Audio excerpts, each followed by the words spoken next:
Hello hello hello hello hello hello बच्चों, नमस्कार, good afternoon. क्या हाल चाल हैं, कैसे हैं आप सभी?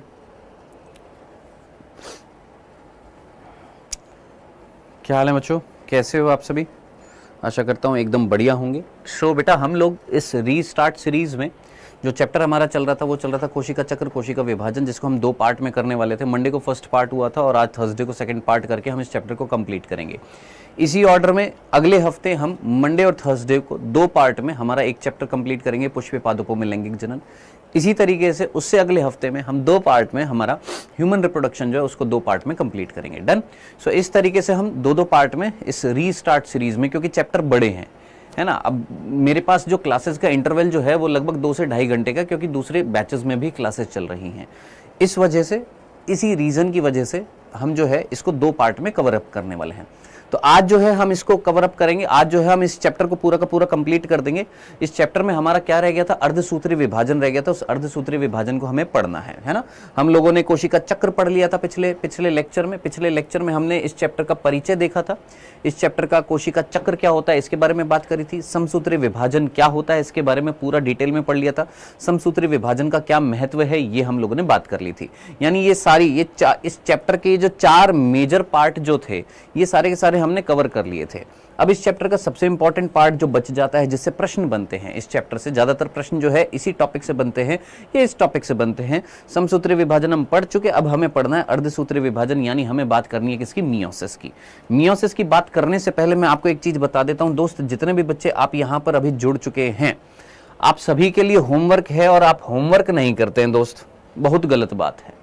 आपको क्या करना है? आपको ये जो वीडियो जो अभी चल रही है, इसी वीडियो के डिस्क्रिप्शन में यहां पर होमवर्क लिखा हुआ है। इस होमवर्क पर क्लिक करना है। 25 क्वेश्चन आपको दिए हुए हैं। इन 25 क्वेश्चन को आपने करना है। जैसे ही आप ये क्वेश्चंस कर लेंगे तो आपको आइडिया लग जाएगा कि आपकी प्रिपरेशन सही चल रही है, आपका ये चैप्टर कवर अप है या नहीं, आपको ये चैप्टर समझ में आ रहा है या नहीं आ रहा। बस बाकी यहां पर जितने भी बच्चे आ चुके हैं, हाँ जी, राधे राधे जी, अविनाश, विनाश गुड आफ्टरनून जी, गुड आफ्टरनून। नीट एस्पिरेंट, खुशनुमा, अनिल, बॉबी, जयप्रकाश, आशीष, स्नेहा, माधव, हेमलता, इंदर, खुशवा, काजल, पूनम, बहुत बढ़िया जी, वेल डन। चलो, तो आज जो है जितने भी बच्चे यहाँ पर है, पुष्पा, दीपांशु, जयप्रकाश, हंटर, नाम तो ऐसे रखते, नंदनी, सोनी, लड्डू, सुमित, रविंद्र, श्रद्धा, अमन, अनुलता, किंग अविनाश, निधि, भैया ये जितने भी बच्चे यहाँ पर गुड आफ्टरनून कर रहे हैं, गुड आफ्टरनून तो अच्छी बात है। चलो, आपने गुड आफ्टरनून कर दिया, बहुत अच्छी बात है। आपका गुड आफ्टरनून मैंने ले भी लिया और आपको भी गुड आफ्टरनून कर दिया। लेकिन बात तभी बनेगी जब आप ये प्रश्न करेंगे दोस्त। होमवर्क पिछला जो लेक्चर हुआ था रीस्टार्ट सीरीज का, क्या आपने वो 25 क्वेश्चन किए? नहीं किए। अगर नहीं किए हैं तो आज ही जाकर उन 25 के 25 क्वेश्चन को करिएगा और आज के भी क्वेश्चंस को कर लीजिएगा दोस्त, ठीक है। आइए शुरुआत करते बेटा। यहां पर हमारे इस चैप्टर में जो हमारा अर्धसूत्री विभाजन बचा हुआ है, इस अर्धसूत्री विभाजन को हमें पूरा का पूरा कवर अप करना है। अगर हम एनसीईआरटी देखें तो एनसीईआरटी में कई सारी बातें लिखी हुई हैं। यहां पर ये एनसीईआरटी में हमारी कई सारी बातें लिखी हुई हैं अर्धसूत्री विभाजन की। इन सारी की सारी बातों को हम पूरा का पूरा कवर अप करेंगे और सारा का सारा इस चैप्टर को हम समाप्त कर देंगे। आइए शुरुआत किस तरीके से करते हैं कि भैया अर्धसूत्री विभाजन हम पढ़ने वाले। अर्धसूत्री विभाजन की जरूरत क्या है, क्यों होता है अर्धसूत्री विभाजन, अर्धसूत्री विभाजन में होता क्या है? तो सीधी सी बात है, अर्धसूत्री विभाजन एक ऐसा विभाजन है, अर्धसूत्री विभाजन एक ऐसा विभाजन है जिसमें गुणसूत्रों की संख्या जो है वो क्या हो जाती है? आधी हो जाती है। ये हम अच्छे तरीके से जानते हैं। अर्धसूत्री विभाजन जब हो जाता है तो 4 कोशिकाएं बनती है और ये चारों कोशिकाएं कैसी हो जाती हैं? अगुणित हो जाती हैं, हैप्लॉइड हो जाती है। गुणसूत्रों की संख्या जो है वो क्या हो जाती है? हाफ हो जाती है। इसीलिए हम इसको क्या बोल रहे हैं? अर्धगुणसूत्री, यानी अर्धसूत्री या अर्धगुणसूत्री, यानी गुणसूत्रों की संख्या जो है वो क्या हो जाती है? अर्ध यानी आधी हो जाती है। इसलिए हमने इसको अर्धगुणसूत्री या अर्धसूत्री विभाजन बोल दिया, मियोसिस बोल दिया है। अब बात आ रही है, आप विभाजन ये करा क्यों रहे हैं? हमने ये अर्धसूत्री विभाजन क्यों कराया? रीजन क्या था अर्धसूत्री विभाजन कराने का? क्यों करा रहे हैं अर्धसूत्री विभाजन? तो हमने बोला कि जब लैंगिक जनन अगर करना है, किसी को, जनक को लैंगिक जनन करना है और संतति उत्पन्न करनी है और वो संतान भी उतनी गुणसूत्रता वाली होनी चाहिए। यानी अगर मैं डिप्लॉयड हूं और लैंगिक जनन करके अगली जो पीढ़ी है वो भी डिप्लॉयड बनाना चाहता हूं तो कैसे होएगा, है ना?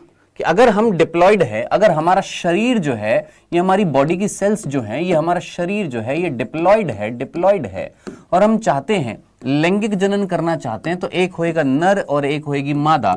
तो ऑब्वियस ही बात है अगली पीढ़ी जो है, अगर हम वो डिप्लॉयड लाना चाहते हैं, अगली पीढ़ी भी कैसी हो, 2n हो, डिप्लॉयड हो, तो ये कैसे पॉसिबल होएगा? तभी पॉसिबल होएगा जब यहां से एक जर्म सेल का निर्माण होएगा, यहां से भी एक जर्म सेल का निर्माण होएगा। क्यों? क्योंकि लैंगिक जनन कराना है। अब लैंगिक जनन कराना है तो किसका निर्माण होएगा गुरु? युग्मकों का निर्माण होएगा।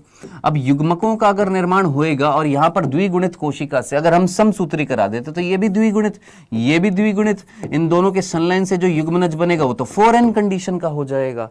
जो नहीं कराना, हमें तो अगली पीढ़ी कैसी लानी है सर? अगली पीढ़ी जो है द्विगुणित लानी है। तो हम क्या करेंगे सर? यहां से जो हम पहले करेंगे अर्धसूत्री विभाजन, यानी गुणसूत्रों की संख्या हम क्या कर देंगे? आधी कर देंगे।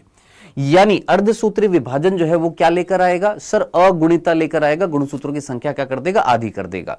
फाइनली जब इन युग्मकों का निर्माण हो जाएगा, फिर ये युग्मक निषेचन करके क्या बनाएंगे सर? द्विगुणित युग्मनज बनाएंगे।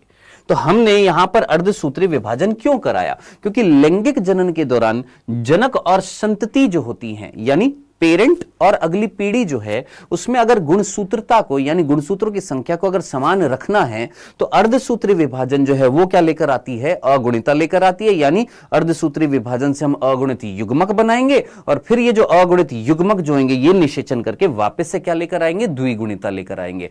यानी पहले हाफ करो, हाफ करने के फिर दोनों हाफ को जोड़ दो तो वापस से क्या हो जाएगा सर? डिप्लॉयड हो जाएगा। यानी 2n से पहले n लाएंगे, फिर दोनों n को फ्यूज्ड करके वापस से 2n लेकर आ जाएंगे। तो दो इवेंट हो रहे हैं, दो प्रक्रिया हो रही है। पहले गुणसूत्रों की संख्या को आधा कर दो यानी अगुणिता लेकर आओ, फिर वो जो अगुणित युग्मक है उनको जोड़कर वापस से द्विगुणिता लेकर आओ। तो द्विगुणिता किस प्रक्रिया से आ रही है? निषेचन से आ रही है। अगुणिता किस प्रक्रिया से आ रही है? अर्धसूत्री विभाजन से आ रही है। ऐसी ही चीजें यही चीजें हमारी एनसीईआरटी में भी मेंशन कर रखी हैं। तो ये चीज याद रखना, भूल मत जाना कि अर्धसूत्री विभाजन क्यों करते हैं? क्योंकि जनक और संतान के बीच में अगर गुणसूत्रता को समान रखना है लैंगिक जनन के दौरान, तो भैया दो इवेंट कराने पड़ेंगे, दो प्रक्रियाओं को पूर्ण करना पड़ेगा, जिसमें सबसे पहले अर्धसूत्री विभाजन करा के अगुणिता लाएंगे, फिर वो अगुणित युग्मकों को जोड़कर यानी निषेचन कराकर वापस से हम क्या लेकर आएंगे? द्विगुणिता लेकर आएंगे। ये चीज बता रखी है। अब इससे एक चीज तो ये समझ में आ गई कि युग्मक जो है वो हमेशा कैसे होंगे? अगुणित होंगे। युग्मक जो है वो हमेशा कैसे होंगे? अगुणित होंगे। और युग्मनज जो है वो हमेशा कैसा होएगा? द्विगुणित होएगा। भूल मत जाना, याद रखना, युग्मक सदैव कैसे होते हैं? अगुणित होते हैं। और युग्मनज जो होता है वो हमेशा कैसा होता है? द्विगुणित होता है। डन। अब यहां पर दो कंडीशन मैंने समझाई हुई है। देखिए, दो प्रकार के शरीर होते हैं। एक मैंने बोला एक नर और एक मादा का जो शरीर है वो कैसा है? द्विगुणित है। कैसा है? डिप्लॉयड है। ठीक है, ये मान लो नर है और सिमिलरली ये जो है ये मादा है। दोनों का शरीर कैसा है? डिप्लॉयड है। एक कंडीशन तो ये है। दूसरी कंडीशन है कि नर जो है वो भी हैप्लॉयड है, यानी उसके शरीर की कैसी कोशिकाएं हैं? हैप्लॉयड है। और मादा जो है उसके शरीर की कैसी कोशिकाएं हैं? वो भी हैप्लॉयड है। अब सर ये वाली कंडीशन कहां मिलती है? शरीर जो है यहां पर कैसा है? डिप्लॉयड है। यहां पर शरीर जो है वो कैसा है सर? यहां पर शरीर जो है वो हैप्लॉयड है। अब सर ये कंडीशन किस में मिलती है? तो ये कंडीशन मिलती है पादपों में। निम्न श्रेणी के जो पादप जो होते हैं उसमें पाई जाती है। जैसे थैलोफाइट्स की अगर हम बात करते हैं, किसकी बात कर रहे हैं? थैलोफाइट्स की अगर हम बात करें, ठीक है, शैवालों की अगर हम बात करें तो उसमें कंडीशन पाई जाती है। सिमिलरली हम प्राणियों की अगर बात करते हैं, निम्न श्रेणी के जो प्राणी जो होते हैं उनकी अगर हम बात करें तो उनमें ये कीटों में ये कंडीशन पाई जाती है। ये उच्च प्राणियों में, उच्च पादपों में ये कंडीशन पाई जाती है। अब इस कंडीशन में क्या करना पड़ेगा सर? इस कंडीशन में नर और मादा को लैंगिक जनन करना है तो इनको युग्मक बनाने पड़ेंगे। और युग्मक बनाने के लिए सर अर्धसूत्री विभाजन होएगा। ये तो चीज समझ में आ गई है। ये तो हमने अभी अभी देख ली। कौन सा विभाजन होएगा सर? अर्धसूत्री विभाजन होएगा। अर्धसूत्री विभाजन के बाद निषेचन होएगा। निषेचन होने के बाद में द्विगुणित युग्मनज बन जाएगा। उस द्विगुणित युग्मनज से हमें वापस से शरीर बनाना, और कैसा बनाना है सर? द्विगुणित शरीर बनाना है। तो कौन सा विभाजन होएगा सर? द्विगुणित कोशिका से द्विगुणित शरीर बनाना है तो समसूत्री विभाजन होएगा। सीधी सी बात है, यहां तक की बात समझ में आ गई है। तो अब आप मुझे बताइएगा, ऐसे प्रकार की, इस प्रकार की प्रक्रिया में गैमेट बनाने के लिए कौन सा विभाजन हो रहा है? सर ऐसे प्रकार की, इस प्रकार का शरीर बनाने के लिए गैमेट का जब निर्माण हो रहा है तो हम क्या कर रहे हैं? सर गैमेट का निर्माण करते हुए हम क्या कर रहे हैं? मियोसिस कर रहे हैं, यानी गैमेटिक मियोसिस हो रहा है। और जो युग्मनज बन रहा है, इस युग्मनज से शरीर बनाते हुए कौन सा विभाजन कर रहे हैं? समसूत्री विभाजन कर रहे हैं, यानी जायगोटिक माइटोसिस हो रहा है। तो याद रखना, हमारे अंदर यही कंडीशन होती है कि हमारे अंदर ह्यूमंस में जायगोट जो होता है वो तो क्या करता है? माइटोसिस करता है, समसूत्री विभाजन करता है। और युग्मक बनाने के लिए कौन सा विभाजन होता है, यानी गैमेट्स का फॉर्मेशन करने के लिए कौन सा विभाजन होता है? मियोसिस होता है। लेकिन अगर यहां पर इस कंडीशन की अगर हम बात करें तो युग्मक जो है वो तो हमेशा कैसे होते हैं? सर हैप्लॉइड होते हैं। अब शरीर भी यहां पर हैप्लॉइड है, युग्मक भी यहां पर हैप्लॉइड है, तो कौन सा विभाजन होएगा? ऑब्वियस ही बात है सर, समसूत्री विभाजन होएगा। समसूत्री विभाजन के परिणाम स्वरूप यहां पर द्विगुणित क्या बनेगा? सर युग्मनज बनेगा। अब इस युग्मनज से हमें शरीर बनाना है। कैसा शरीर बनाना है? सर शरीर जो है वो हमें बनाना है सर अगुणित। अब शरीर अगुणित कब बनाएंगे? जब युग्मनज में कौन सा विभाजन होएगा? सर अर्धसूत्री विभाजन होएगा। तो इस वाली कंडीशन में अगर आप खुद सोचिए, यहां पर अगर गैमेट का फॉर्मेशन करना है, गैमेट का फॉर्मेशन करना है, युग्मकों का निर्माण करना है, तो क्या हो रहा है? सर यहां पर गैमेट्स का फॉर्मेशन करने के लिए अर्धसूत्री विभाजन था, यहां पर गैमेट्स यानी युग्मकों का निर्माण करने के लिए समसूत्री विभाजन है, यानी माइटोसिस है। डन। यहां पर युग्मनज जो था, उस युग्मनज डिप्लॉयड बना था और डिप्लॉयड बॉडी चाहिए थी। यहां पर युग्मनज डिप्लॉयड है क्योंकि युग्मनज हमेशा डिप्लॉयड होता है। डिप्लॉयड युग्मनज से हैप्लॉयड बॉडी अगर बनानी है तो हमें कौन सा विभाजन करना पड़ेगा? अर्धसूत्री, यानी यहां पर जायगोटिक क्या होएगा? जायगोटिक मियोसिस होएगा, यानी जायगोट जो है वो तो मियोसिस करेगा और गैमेट बनाने के लिए माइटोसिस होएगा। इस कंडीशन में यहां पर गैमेट बनाने के लिए मियोसिस होएगा और जायगोट जो है वो क्या करेगा? माइटोसिस करेगा। तो ये चीज आप याद रखना, भूल मत जाना। ये उच्च श्रेणी के जीवों में पाया जाता है और ये निम्न श्रेणी के जीवों में पाया जाता है। ये वो जीव हैं जो लैंगिक जनन कर रहे हैं। तो भूल मत जाना इन चीजों को, इन कंडीशंस को याद रखना है आपने। ये चीज मैंने बताई हुई है। डन। अब इसके बाद हमने यहां पर एक चार्ट बनाया हुआ है। ये चार्ट आपको समझना पड़ेगा और समझने के बाद में मैं कुछ क्वेश्चंस आपने पूछूंगा यहां पर, ठीक है? आइए सबसे पहले हम यहां तक की बातें समझ में आ गई है? जरा एक बार मुझे बताइएगा, यहां तक की बातें आपको क्लियर हो गई हैं? ये जो मैंने आपको चीज बताई है, ये चीज आपको समझ में आ गई है मेरे भाई? एक तरफ हाँ जी, हाँ जी, यहां तक की बात समझ में आई है दोस्त? हाँ जी, हर्ष कुमार कह रहा है सर एक तरफ शुक्राणु जनन से 4 शुक्राणु बनते हैं, ये कैसे रुकेगा? ये रुकता नहीं है यार, यहाँ पर ये रुकेगा कैसे? एक तरफ शुक्राणु जनन से 4 शुक्राणु बनते हैं, एक तरफ, अरे भाग गया ये तो, हाँ, एक तरफ अंड जननी से एक अंडाणु बनता है, तो इसे हम अर्धसूत्री में होने वाला एक अपवाद कह सकते हैं क्या? ऐसा मैं सोच रहा हूं। समझ नहीं आया मेरे को तो क्वेश्चन क्या कह रहा है हर्ष कुमार। एक तरफ शुक्राणु जनन से 4 शुक्राणु बनते हैं, मैंने कहा ठीक है। एक तरफ अंड जननी से एक अंडाणु बनता है, हाँ, तो इसे हम अर्धसूत्री में होने वाला एक अपवाद कह सकते हैं। नहीं, अर्धसूत्री विभाजन तो पूरा हो रहा है। हाँ, अर्धसूत्री विभाजन में जब साइटोकाइनेसिस हो रहा है तो उस साइटोकाइनेसिस में क्या हो रहा है? असमानता हो रही है भाई। एक अंड जननी से, या हम बोलेंगे कि एक प्राथमिक अंडक से 2 द्वितीय अंडक बन रहे हैं, लेकिन उसमें से जो द्वितीय अंडक है वो एक बन रहा है, दूसरी जो है प्रथम ध्रुवीय काय बन रही थी। क्यों प्रथम ध्रुवीय काय बन रही थी? क्योंकि साइटोकाइनेसिस जो था वो असमान था, जिसमें एक बड़ी कोशिका बन रही है, एक छोटी कोशिका बन रही है। हमारी एनसीईआरटी में ने भी बोल रखा है कि इसका फायदा क्या होगा? इसका फायदा ये होगा कि जो प्राथमिक अंडक का जो जीव द्रव्य है वो द्वितीय अंडक के अंदर क्या हो जाता है? स्टोर हो जाता है। क्यों? क्योंकि एक अंडाणु बनाना है यहां पर। ठीक है दोस्त, समझ में आ गया? यहां तक की बातें क्लियर हैं? एक बार जरा अब कमेंट सेक्शन में बताइएगा। ये अब फाइनली रुक ही गया ये तो। हाँ जी मनोज जी, चालू होएगा? हाँ, हो गया। सर आपकी आज क्लास होगी? नहीं बेटा, चल तो रही है। समझ में आ गया? Hemlata, Bobby Kumar, okay sir. चलिए आगे बढ़ते हैं। अब हम आगे एक टॉपिक समझने वाले हैं और उस टॉपिक को समझने के लिए जरा ध्यान से देखना। आपने समसूत्री विभाजन पढ़ा? हाँ सर, समसूत्री विभाजन पढ़ा। जल्दी से मेरा प्रश्न होएगा, ये एक कोशिका है जिसको समसूत्री विभाजन करना है। ध्यान से सुनना, ये एक कोशिका है जिसको समसूत्री विभाजन करना है। आप मुझे बताइए, अगर इस कोशिका को विभाजन करना है, यानी समसूत्री विभाजन यानी एम अवस्था, समसूत्री विभाजन का मतलब क्या है? एम अवस्था। इस कोशिका को अगर विभाजन करना है तो विभाजन करने से पहले ये कौन सी अवस्था से गुजरकर आई है? अगर इसको समसूत्री विभाजन करना है तो ये कौन सी अवस्था से गुजरकर आई है, जरा जल्दी से मुझे बताइए, फटाफट सोचिए। अगर इसको समसूत्री विभाजन करना है तो जल्दी से मुझे बताइए कौन सी अवस्था से गुजरकर आई है।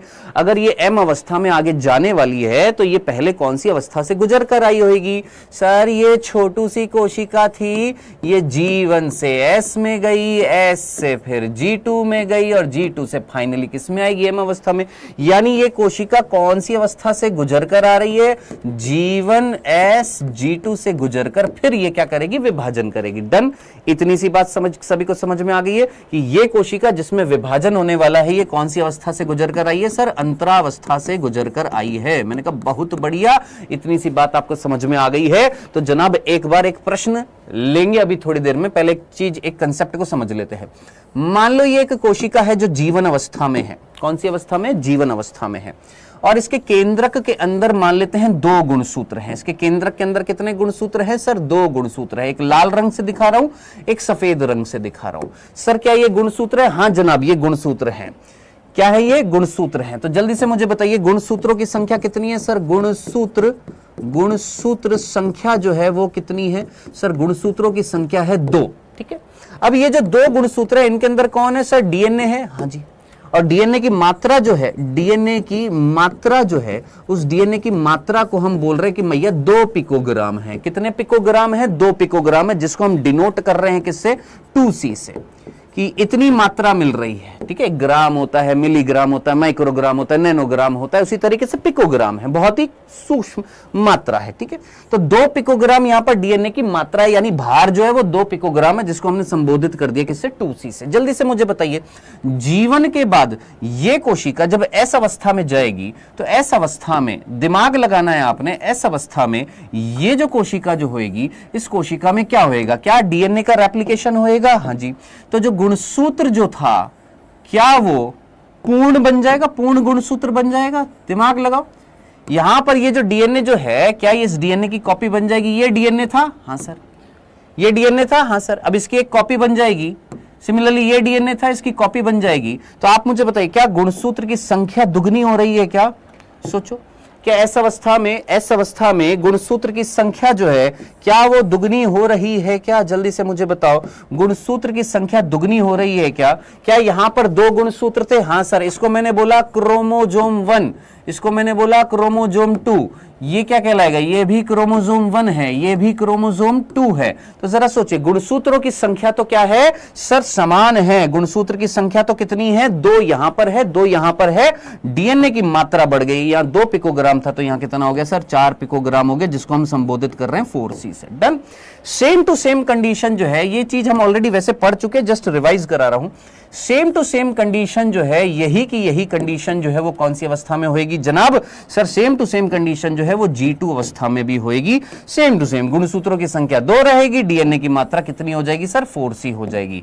यहां तक की बात हम पहले पढ़ चुके हैं। आई होप यहां तक की बात आपको समझ में आ गई होगी। ये हमने समसूत्री विभाजन में भी पढ़ा था। ठीक है। अब इधर देखिएगा, समसूत्री विभाजन में हम लोगों ने प्रोफेज, मेटाफेज, एनाफेज, टीलोफेज ये सारी कंडीशन पढ़ी थी। इसको मैं छोटा कर रहा हूं जाकि हम आगे बढ़ सकें। अब ये कोशिका जो है, ये कोशिका क्या करेगी सर? एम अवस्था में आएगी।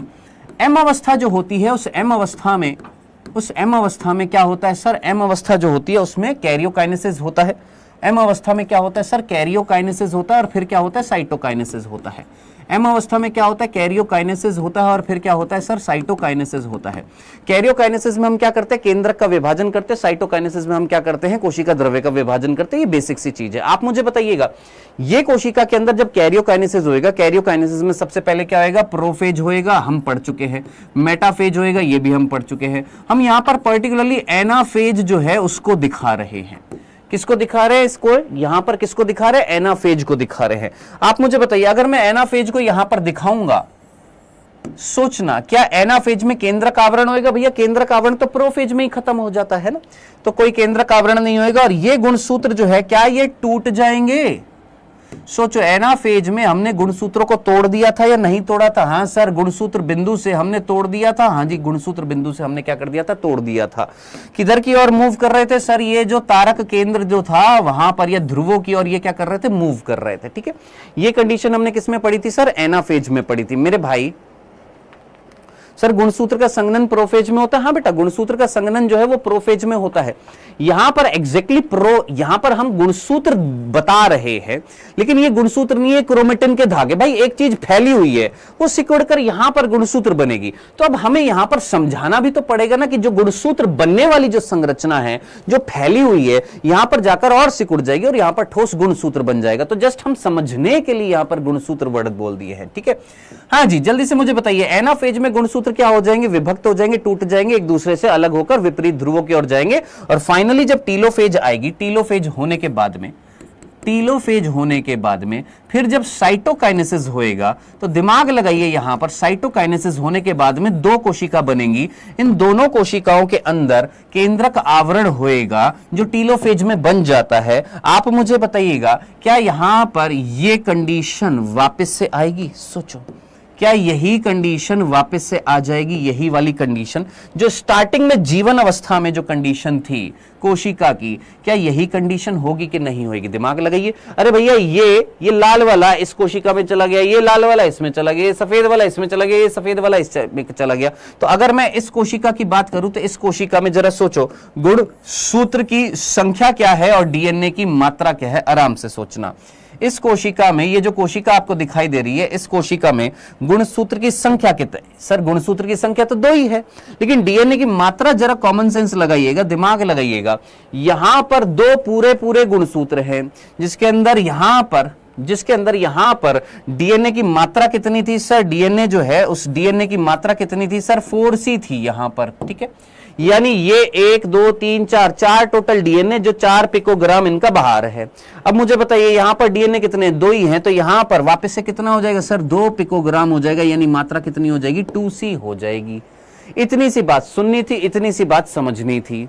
डन। अब मैं आपसे पूछता हूं, ध्यान से सुनना, एक प्रश्न मैं आपसे पूछने वाला हूं। ये चीज क्लियर है? यहां तक चीज समझ में आ गई है? ये चीज क्लियर है? यहां तक चीज समझ में आ गई है? जल्दी से मुझे बताइएगा। हाँ जी, हाँ जी, यहां तक की चीज क्लियर है? यहां तक की चीज समझ में आ गई है सभी को? 9C कहां से हो गया बुद्धू? 2C होएगा। हाँ जी, माधव क्लास लिया करो, माधव क्लास में चीज समझा दी जाती है। तुम वहां पर भी स्पैम करते हो, यहां आकर भी स्पैम करते हो। डन? क्लियर है? चले आगे। बहुत बढ़िया। अब यहां तक की चीज अगर आपको समझ में आ गई, तो एक प्रश्न मैं आपसे पूछने वाला हूं। प्रश्न है,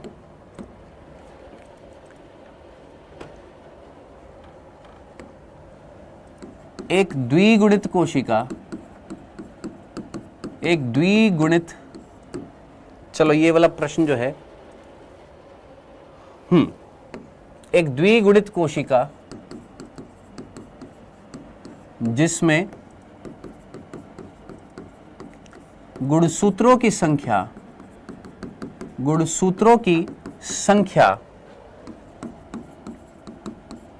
100 है, और गुणसूत्रों की संख्या 100 है, और डीएनए की मात्रा 20 पिकोग्राम है। यही है, अगर एक द्विगुणित कोशिका गुणसूत्र 100 है, डीएनए की मात्रा 60 पिकोग्राम है। ठीक है, डीएनए की मात्रा 20 पिकोग्राम कर दी है। तो बताओ पहला एस अवस्था के बाद गुणसूत्र संख्या क्या होगी? दूसरा, G2 अवस्था के बाद डीएनए की मात्रा क्या होगी? तीसरा, समसूत्री विभाजन के बाद समसूत्री विभाजन के बाद गुणसूत्र संख्या डीएनए की मात्रा क्या होगी? गुणसूत्र संख्या और डीएनए की मात्रा,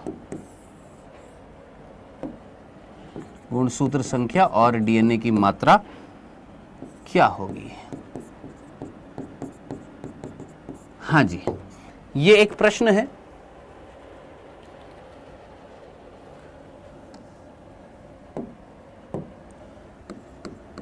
एक प्रारंभिक द्विगुणित कोशिका जिसमें गुणसूत्रों की संख्या 100 है और डीएनए की मात्रा 20 पिकोग्राम है। तो बताओ, ये 3 प्रश्न हैं, इन तीनों प्रश्नों को जरा बताइए। हाँ जी, इन तीनों प्रश्नों का आंसर आपने देना है। हाँ भाई, ऑलराउंडर ज्ञान, किंग अविनाश, पवन देवपाल, खुशी, नीट एस्पिरेंट, बॉबी कुमार, रामविलास, निखिल, यश, रविंदर, मोहम्मद दानिश, तनु, बॉबी। चलो, दे दिया सभी ने आंसर। आइए देखते हैं। एक द्विगुणित कोशिका है जिसमें गुणसूत्रों की संख्या 100 है और डीएनए की मात्रा कितनी दे रखी है? 20 पिकोग्राम। आप चाहे तो यहां से कनेक्ट कर सकते हैं, नहीं तो कैसे भी कनेक्ट कर सकते हैं। हाँ जी, जीवन अवस्था है और जीवन अवस्था में गुणसूत्र की संख्या कितनी दे रखी है? सर, गुणसूत्र की संख्या जो है वो कितनी दे रखी है? सर, 100 दे रखी है। और डीएनए की मात्रा जो है, डीएनए की मात्रा जो है वो कितनी दे रखी है? 20 पिकोग्राम दे रखी है। जीवन के बाद क्या आएगा? सर, एस अवस्था आएगी। एस अवस्था के बाद में कितना हो जाएगा? सर, गुणसूत्रों की संख्या वही रहेगी, डीएनए की मात्रा जो है वो दुगनी हो जाएगी। कितना हो जाएगा? सर, 20 से कितना हो जाएगा? 40 पिकोग्राम हो जाएगा। ठीक है, तो पहला जो प्रश्न था, एस अवस्था के बाद गुणसूत्र की संख्या पूछी थी। गुणसूत्र की संख्या कितनी होगी? 100 होगी। यानी इसका आंसर क्या हो जाएगा? सर, इसका आंसर हो जाएगा 100। फिर है G2 अवस्था के बाद डीएनए की मात्रा। अब ये S है, S के बाद क्या आएगी? सर, G2 आएगी। G2 में सेम टू सेम कंडीशन होगी, किसके जैसी? S के जैसी सेम टू सेम कंडीशन होगी। किसमें? G2 अवस्था में। किसकी? कोशिका की। कोशिका जब G2 अवस्था में जाएगी तो सेम टू सेम कंडीशन हो जाएगी, सेम टू सेम कंडीशन हो जाएगी, सेम टू सेम कंडीशन हो जाएगी, सेम टू सेम कंडीशन हो जाएगी। G2 अवस्था में गुणसूत्रों की संख्या 100 रहेगी, डीएनए की मात्रा 40 पिकोग्राम हो जाएगी। तुमसे पूछा G2 अवस्था के बाद डीएनए की मात्रा कितनी होगी? तो डीएनए की मात्रा कितनी हो जाएगी? 40 पिकोग्राम हो जाएगी। ठीक है जी। अब पूछा समसूत्री विभाजन के बाद गुणसूत्रों की संख्या क्या रहती है? हम जानते हैं अच्छे तरीके से, समसूत्री विभाजन वो विभाजन होता है जिसमें गुणसूत्रों की संख्या क्या रहती है? सर, समान रहती है। तो ये कोशिका जब M अवस्था में जाएगी, M अवस्था जब पूरी हो जाएगी, तो M अवस्था पूरी होने के बाद जब 2 कोशिका बनाएंगी, उन कोशिकाओं में गुणसूत्रों की संख्या क्या रहेगी? यही की रही रहेगी। क्या? सर, 100 की 100 रहेगी, क्योंकि समसूत्री विभाजन है। तो गुणसूत्रों की संख्या क्या रहेगी? सर, गुणसूत्रों की संख्या जो है वो क्या रहेगी? सर, 100 गुणसूत्रों की संख्या रहेगी। और डीएनए की मात्रा पूछी, ऑब्वियस सी बात है, डीएनए की मात्रा कितनी हो जाएगी? प्रत्येक कोशिका के अंदर 20 पिकोग्राम हो जाएगी, क्योंकि यहां पर 40 है तो 20 इधर जाएंगे, 20 पिकोग्राम इधर जाएंगे, तो प्रत्येक कोशिका में 20 पिकोग्राम हो जाएगी। तो क्या हो जाएगा? 100 और 20 पिकोग्राम हो जाएगी। बताइए जनाब, आप में से कितने बच्चों का यही आंसर आया था? आप में से कितने बच्चों का यही आंसर आया था इन 3 प्रश्नों का? सभी का यही आया था।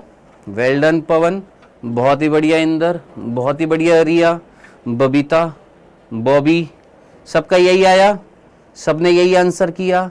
वेरी गुड, जबरदस्त। तो ये हमने पूरा का पूरा समसूत्री विभाजन जो था उसको हमने डायग्रामेटिकली इस तरीके से देख लिया, क्योंकि प्रश्न जब पूछा जाएगा तो इस तरीके से पूछा जा सकता है, तो एक एक बिंदु क्रिस्टल क्लियर होना चाहिए। अब बात करते हैं बेटा यहां पर हम अर्धसूत्री विभाजन की। अभी तक तो हमने समसूत्री जो था उसको डायग्रामेटिकली देख लिया, गुणसूत्र की संख्या, डीएनए की मात्रा, इस तरीके से। अब हम बात करते हैं अर्धसूत्री विभाजन की। देखिए, अर्धसूत्री विभाजन अगर किसी कोशिका को करना है तो वापस से वही सेम टू सेम कंडीशन कि अगर ये कोशिका है, इसको अर्धसूत्री विभाजन करना। भैया, विभाजन क्या एक प्रकार की M अवस्था है। अरे M का मतलब क्या था? M मीन्स यहां पर, M मतलब यहां पर मल्टीप्लीकेशन हो रहा है या विभाजन होने वाला। ये कोशिका जिसको विभाजन करना है, तो विभाजन करने से पहले ये कोशिका कौन सी अवस्था से गुजरकर आ रही है?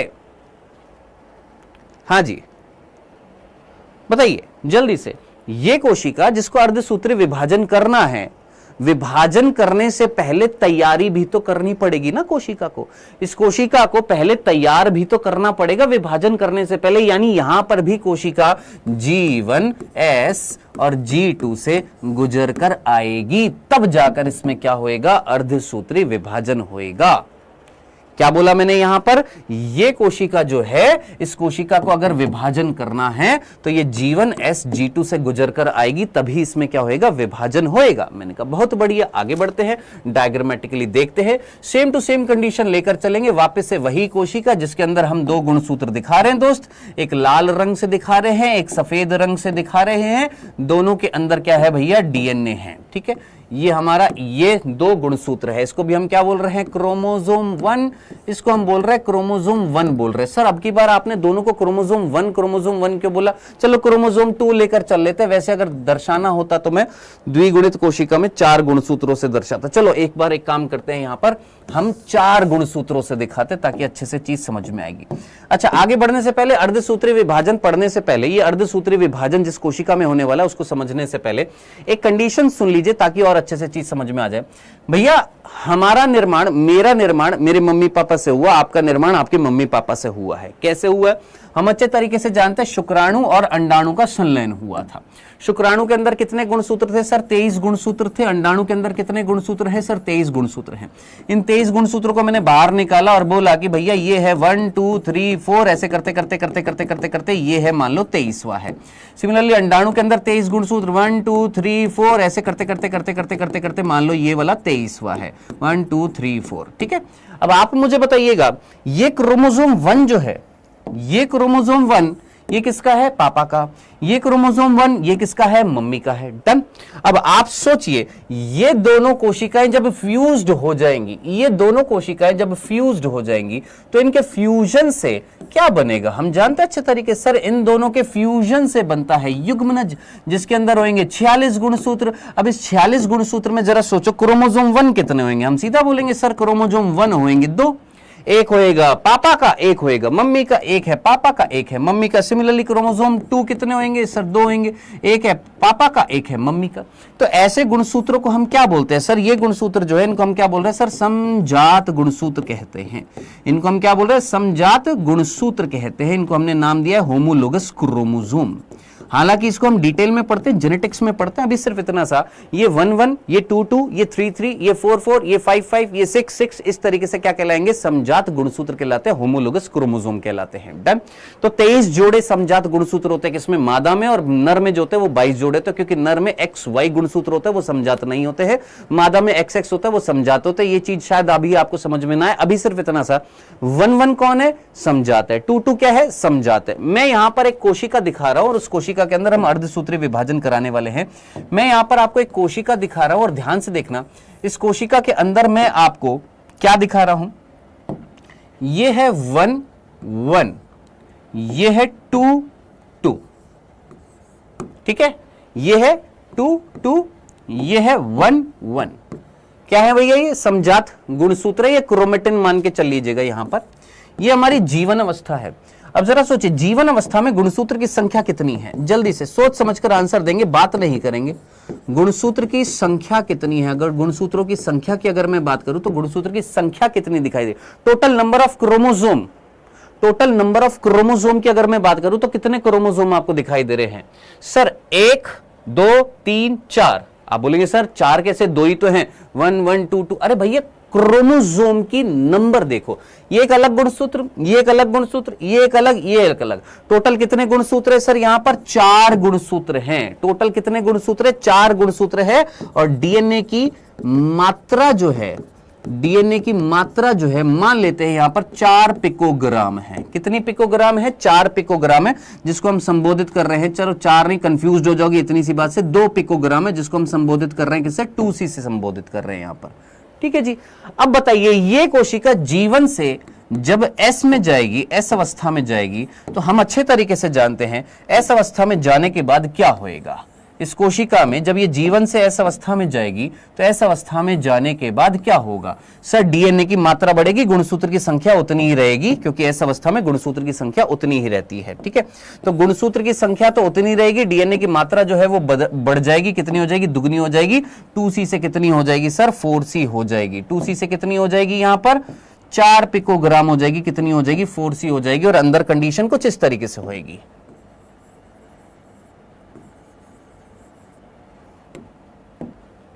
ये हमारा पूर्ण गुणसूत्र बन चुका है। क्या बन गया भैया, ये हमारा पूर्ण गुणसूत्र बन जाएंगे। ठीक है, डन। तो 1 2 3 4 टोटल कितने क्रोमोसोम है सर, 4 क्रोमोसोम है। यहां पर भी कितने थे, 1 2 3 4 थे। ठीक है, ये है क्या, समजात गुणसूत्र है। ये 1 है, ये 1 है, ये 2 है, ये 2 है। डन, क्लियर है। अब S के बाद कौन सी अवस्था आएगी सर, S के बाद सीधी सी बात है, S के बाद आएगी G2 अवस्था, और G2 अवस्था में सेम टू सेम कंडीशन होगी। S के बाद कौन सी अवस्था आएगी सर, G2 अवस्था आएगी, और G2 अवस्था में सेम टू सेम कंडीशन होगी, सेम टू सेम कंडीशन होगी। मैंने कहा बहुत बढ़िया। S के बाद कौन सी आएगी, G2 आएगी, G2 के अंदर सेम टू सेम कंडीशन होगी। डन। अब ये हमारी 3 कंडीशन जो मैंने आपको दिखाई हैं, आई होप यहां तक की चीज आपको समझ में आ गई होगी। डन। अब ये कोशिका जो है ये करने वाली है कौन सी, ये वाली की जो कोशिका, इसके अंदर होने वाला है कौन सा विभाजन सर, अर्धसूत्री विभाजन। कौन सा विभाजन होने वाला है, अर्धसूत्री विभाजन होने वाला है। अर्धसूत्री को मैं मियोसिस लिख रहा हूं, ठीक है, क्योंकि अर्धसूत्री विभाजन को हम क्या बोलते हैं, मियोसिस बोलते हैं। अब अर्धसूत्री विभाजन जो होता है वो 2 चरणों में होता है, पहले मियोसिस 1 होता है, फिर मियोसिस 2 होता है। तो पहले हम क्या कराएंगे सर, मियोसिस 1 कराएंगे। क्या कराएंगे, मियोसिस 1 कराएंगे। अब देखना, मियोसिस 1 जो होएगा, अर्धसूत्री प्रथम जो होएगा, अब इस अर्धसूत्री प्रथम में भी पहले क्या होएगा सर, कैरियोकाइनेसिस होएगा, फिर क्या होएगा सर, साइटोकाइनेसिस होएगा। प्लीज फोकस कर, यहां पर बातें करेगा कोई फायदा नहीं है, मतलब ना मेरा घाटा ना तेरा घाटा। हाँ, तेरा तो बहुत कुछ घाटा, मेरा भी घाटा है यार, टाइम वेस्ट होएगा, तेरा भी और मेरा भी, दोनों का। ठीक है, तो दोस्त यहां पर हमने कैरियोकाइनेसिस कराया, फिर उसके बाद में क्या कराने वाले, साइटोकाइनेसिस कराने वाले। कैरियोकाइनेसिस में सबसे पहले क्या होगी सर, प्रोफेज 1 होएगी, फिर मेटाफेज 1 होएगी, फिर एनाफेज 1 होएगी, और फिर क्या होएगी, टीलोफेज 1 होएगी। यहां पर प्रोफेज 1 की अभी मैं अवस्थाएं नहीं बता रहा हूं, अभी थोड़ी देर में आगे चलकर हम बात करेंगे प्रोफेज 1 की अवस्था। मैं डायरेक्टली तेरे को यहां पर एनाफेज 1 दिखा रहा हूं। यह कोशिका जब अर्धसूत्री प्रथम की कैरियोकाइनेसिस की प्रोफेज 1, मेटाफेज 1 और सीधा एनाफेज 1 पर जब आएगी, तो एनाफेज 1 में क्या कंडीशन तुमको दिखाई दे रही है, जरा ध्यान से देखना, आराम से देखना, तसल्ली से देखना। ये वो कोशिका थी जिसमें केंद्र का आवरण खत्म हो जाएगा, केंद्र दिखाई देना बंद हो जाएंगे, अंतःप्रेय द्रव्य जालिका गोल्जिका ये दिखाई देना सब कुछ बंद हो जाएंगे। तारक केंद्र जो है वो कहां पर पहुंच गए भैया, ध्रुवों पर पहुंच गए हैं। वहां से तर्कु तंतु निकाल दिया। अब इधर देखिएगा, ध्यान से देखिएगा, सोच समझ कर देखिएगा, समझने की कोशिश करिएगा, मतलब सोच समझ कर क्या देखिएगा, समझने की कोशिश करिएगा। ये क्या बना दिया,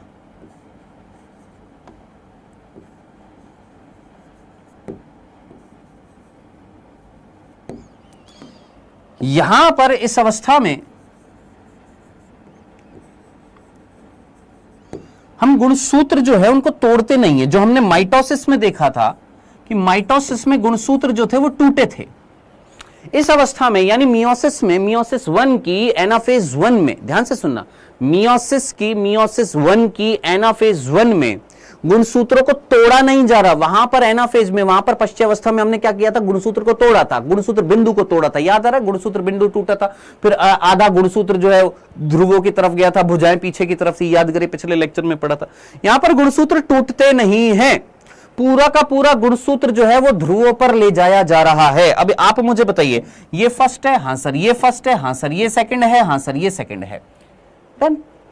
अब ये होने के बाद जब साइटोकाइनेसिस हो जाएगा, टीलोफेज हो जाएगी, फिर साइटोकाइनेसिस हो जाएगा। साइटोकाइनेसिस के बाद में इमेजिन करना, यहां पर 2 प्रकार की कोशिका बनने वाली हैं।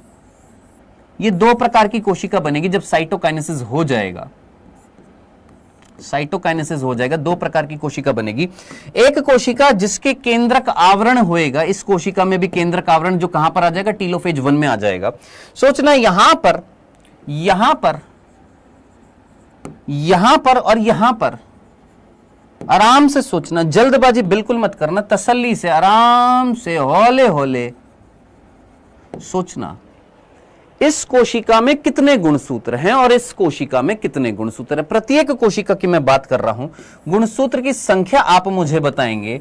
ये कोशिका जिसमें मियोसिस 1 जब हो जाएगा, क्या हो जाएगा सर, मियोसिस 1 जब हो जाएगा, कैरियोकाइनेसिस के बाद साइटोकाइनेसिस हो जाएगा, 2 पुत्री कोशिकाएं बन जाएंगी। आप मुझे बताएंगे यहां पर गुणसूत्रों की संख्या कितनी है। सर यहां पर गुणसूत्रों की संख्या जो है आप देख भी पा रहे हैं, गुणसूत्र की संख्या कितनी है, क्या 2 हैं कि 4 हैं। सर 2 हैं। कितने हैं, 2 हैं। और जिस कोशिका में अर्धसूत्री विभाजन स्टार्ट हुआ था, इस कोशिका में, वहां पर गुणसूत्रों की संख्या कितनी थी सर, 4 थी। यहां पर गुणसूत्रों की संख्या कितनी थी, 4 थी। यहां पर गुणसूत्रों की संख्या कितनी थी, 4 थी। और यहां पर गुणसूत्रों की संख्या जो है पुत्री कोशिका में कितनी है, 2 है। यानी गुणसूत्रों की संख्या तेरे सामने दिख रहा है, देख 4 टोटल गुणसूत्र, यहां पर केवल 2 गुणसूत्र है। यानी गुणसूत्रों की संख्या क्या हो गई है गुरु, आधी हो गई है, हाफ हो गई है। डन। अब डीएनए की मात्रा देखना, यहां पर डीएनए जो था, यहां मिलाकर कितना था सर, 4 पिकोग्राम था। 4C से संबोधित किया था। जब चारों गुणसूत्र के अंदर मिलाकर 4 पिकोग्राम था, तो यहां पर 2 गुणसूत्र है, तो कितना पिकोग्राम हो जाएगा सर, 2 पिकोग्राम हो जाएगा। यानी कितना हो जाएगा, 2C कंडीशन आ जाएगी। तो ये होता है कब, ये होता है मियोसिस 1 में। डन। ये हमने क्या बना दिए, 2 पुत्री कोशिका बना दिया। अब इन दोनों पुत्री कोशिका का क्या होएगा, वापस से मैं इन्हीं दोनों पुत्री कोशिका को फिर से बना रहा हूं यहां पर, क्योंकि ये जो 2 पुत्री कोशिका मैंने बनाई है, इन दोनों पुत्री कोशिका में अब क्या होएगा सर, मियोसिस 2 होएगा। सर क्यों, क्योंकि मियोसिस जो होता है वो 2 विभाजन से मिलकर बना होता है। पहले होता है मियोसिस 1, फिर होता है मियोसिस 2 होता है। हमने तो अभी यहां पर क्या देखा है सर, मियोसिस 1 देखा। अब इसके बाद क्या होएगा, अर्धसूत्री द्वितीय होएगा। अब सोचो, अर्धसूत्री द्वितीय, ये दोनों कोशिका बनी, हां सर बन गई है। ये दोनों संतति कोशिका है, हां जी कोशिका है। इनमें अब आप विभाजन कराना चाहते हो, हां सर। थोड़ा दिमाग लगाओ, इन दोनों कोशिकाओं में विभाजन कराने से पहले इन दोनों में वृद्धि, इन दोनों में अगर तेरे को विभाजन कराना मियोसिस, तो विभाजन कराने से पहले फिर से तैयारी करनी पड़ेगी, हां सर। तो ये 2 कोशिका थी, हां सर, ये 2 कोशिका थी जिनके अंदर गुणसूत्र जो थे वो पूरे गुणसूत्र थे, पूर्ण गुणसूत्र थे, पूर्ण गुणसूत्र थे। ये कौन थी भैया, ये हमारी संतति कोशिकाएं थी। कौन सी कोशिका थी, संतति कोशिका थी, छोटी छोटी कोशिकाएं थी, हाँ जी। अब ये जो छोटी छोटी कोशिकाएं हैं, ये जो छोटी छोटी कोशिकाएं हैं, इन छोटी छोटी कोशिकाओं को क्या करना पड़ेगा गुरु, सबसे पहले वृद्धि करनी पड़ेगी। यानी इनको किससे गुजरना पड़ेगा सर, वृद्धि अवस्था से गुजरना पड़ेगा। अब दिमाग लगाओ, सबसे पहले कौन सी अवस्था आएगी सर, सबसे पहले आएगी जीवन। मैंने कहा बिल्कुल आएगी। जीवन के बाद क्या आएगी, जीवन के बाद क्या आएगी, एस आनी चाहिए, हां सर जीवन के बाद एस आनी चाहिए, लेकिन एस यहां पर नहीं होती। जीवन के बाद सीधा कौन सी होती है, G2 होती है। अब आप बोलेंगे सर एस क्यों नहीं है, सोचो दिमाग लगाओ, एस अवस्था में हम क्या करते हैं, डीएनए का रेप्लिकेशन करते हैं, हाँ जी डीएनए का रेप्लिकेशन करते हैं। मेरे भाई आपने यहां पर एस अवस्था में डीएनए का रेप्लिकेशन करेंगे, हाँ जी डीएनए का रेप्लिकेशन किया था। क्यों डीएनए का रेप्लिकेशन किया था एस अवस्था में, एस अवस्था में क्यों डीएनए का रेप्लिकेशन किया था, क्योंकि यहां पर हमें पूर्ण गुणसूत्र बनाना था, एक और क्रोमेटिड बनाना था। क्या यहां पर जीवन में जो गुणसूत्र जो था या क्रोमेटिन का जो धागा जो था, उसके पास केवल एक क्रोमेटिड था, हमें 2 क्रोमेटिड बनाने हैं, 2 भुजाएं बनानी है। लेकिन यहां पर मियोसिस 1 होने के बाद में जो यहां पर है कोशिकाओं के अंदर, वो तो पूर्ण गुणसूत्र है। गुणसूत्र कैसे है सर, पूरे हैं यहां पर। जब गुणसूत्र यहां पर ऑलरेडी पूरे हैं, तो क्या हम यहां पर डीएनए का रेप्लिकेशन कराएंगे, नहीं कराएंगे। तो यहां पर ऐसा अवस्था नहीं होती है, केवल G1 और G2 होती है। तो ऐसा अवस्था में क्या क्या होता है, डीएनए का रेप्लिकेशन होता है, वो यहां होगा नहीं। डन। और हिस्टोन प्रोटीन यहां पर बनेंगे नहीं। क्यों नहीं बनेंगे, जब डीएनए ही नहीं बन रहा तो किसके ऊपर लपेटते हैं, हिस्टोन, वो भी नहीं होएगा। तो ना ही हिस्टोन का रेप्लिकेशन होगा, ना ही हिस्टोन बनेंगे, ना ही डीएनए का रेप्लिकेशन होगा। लेकिन क्या तारक केंद्र का रेप्लिकेशन होगा, वो हो जाता है जीवन अवस्था में हो जाता है यहां पर। ठीक है, इस अवस्था को बोला जाता है अंतरालावस्था। इस अवस्था को क्या नाम देते हैं, अंतरालावस्था बोलते हैं, इंटरकाइनेसिस कहा जाता है, याद रखना। क्या बोलते हैं, अंतरालावस्था बोलते हैं, इंटरकाइनेसिस बोलते हैं, जिसमें ऐसा अवस्था नहीं होती, सीधा जीवन के बाद क्या होता है, G2 होता है। जनाब कुल मिलाकर G2 हो चुका है। ये दोनों कोशिकाएं हमारी अब क्या हो चुकी है, बड़ी हो चुकी है। चलो जी, ये दोनों कोशिका हमारी क्या हो चुकी है, बड़ी हो चुकी है, वृद्धि हो चुकी है इन दोनों कोशिकाओं के अंदर। ओके सर, अब इनमें क्या होएगा, अब इनमें क्या होएगा सर, अब इनके अंदर होएगा मियोसिस सेकंड होएगा। अब इनके अंदर क्या होएगा सर, इनके अंदर होएगा मियोसिस सेकंड होएगा। अब मियोसिस सेकंड यानी अर्धसूत्रीय द्वितीय जो है उसमें भी वापस से क्या होएगा सर, कैरियोकाइनेसिस होएगा और फिर क्या होएगा सर, साइटोकाइनेसिस होएगा। वापस से क्या होएगा सर, कैरियोकाइनेसिस होएगा और फिर क्या होएगा, साइटोकाइनेसिस होएगा। कैरियोकाइनेसिस में फिर से prophase second, metaphase second, anaphase second और टीलोफेज क्या होएगी सर, सेकंड होएगी। मैंने कहा बिल्कुल सही है। और मियोसिस सेकंड जो होता है वो किसके जैसा होता है सर, समसूत्री विभाजन के जैसा होता है। जो समसूत्री विभाजन में जैसी घटनाएं होती हैं बिल्कुल वैसी घटनाएं किसमें होती है, मियोसिस सेकंड में होती है।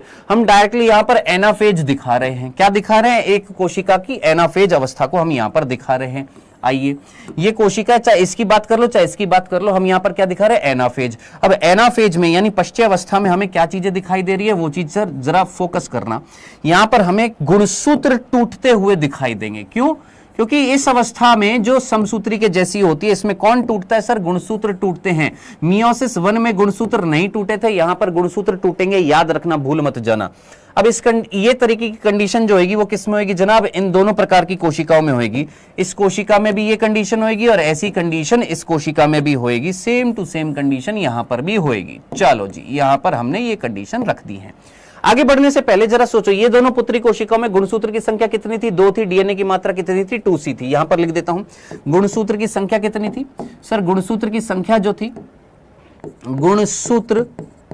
गुणसूत्र संख्या कितनी थी सर, गुणसूत्र की संख्या कितनी थी सर, 2 थी।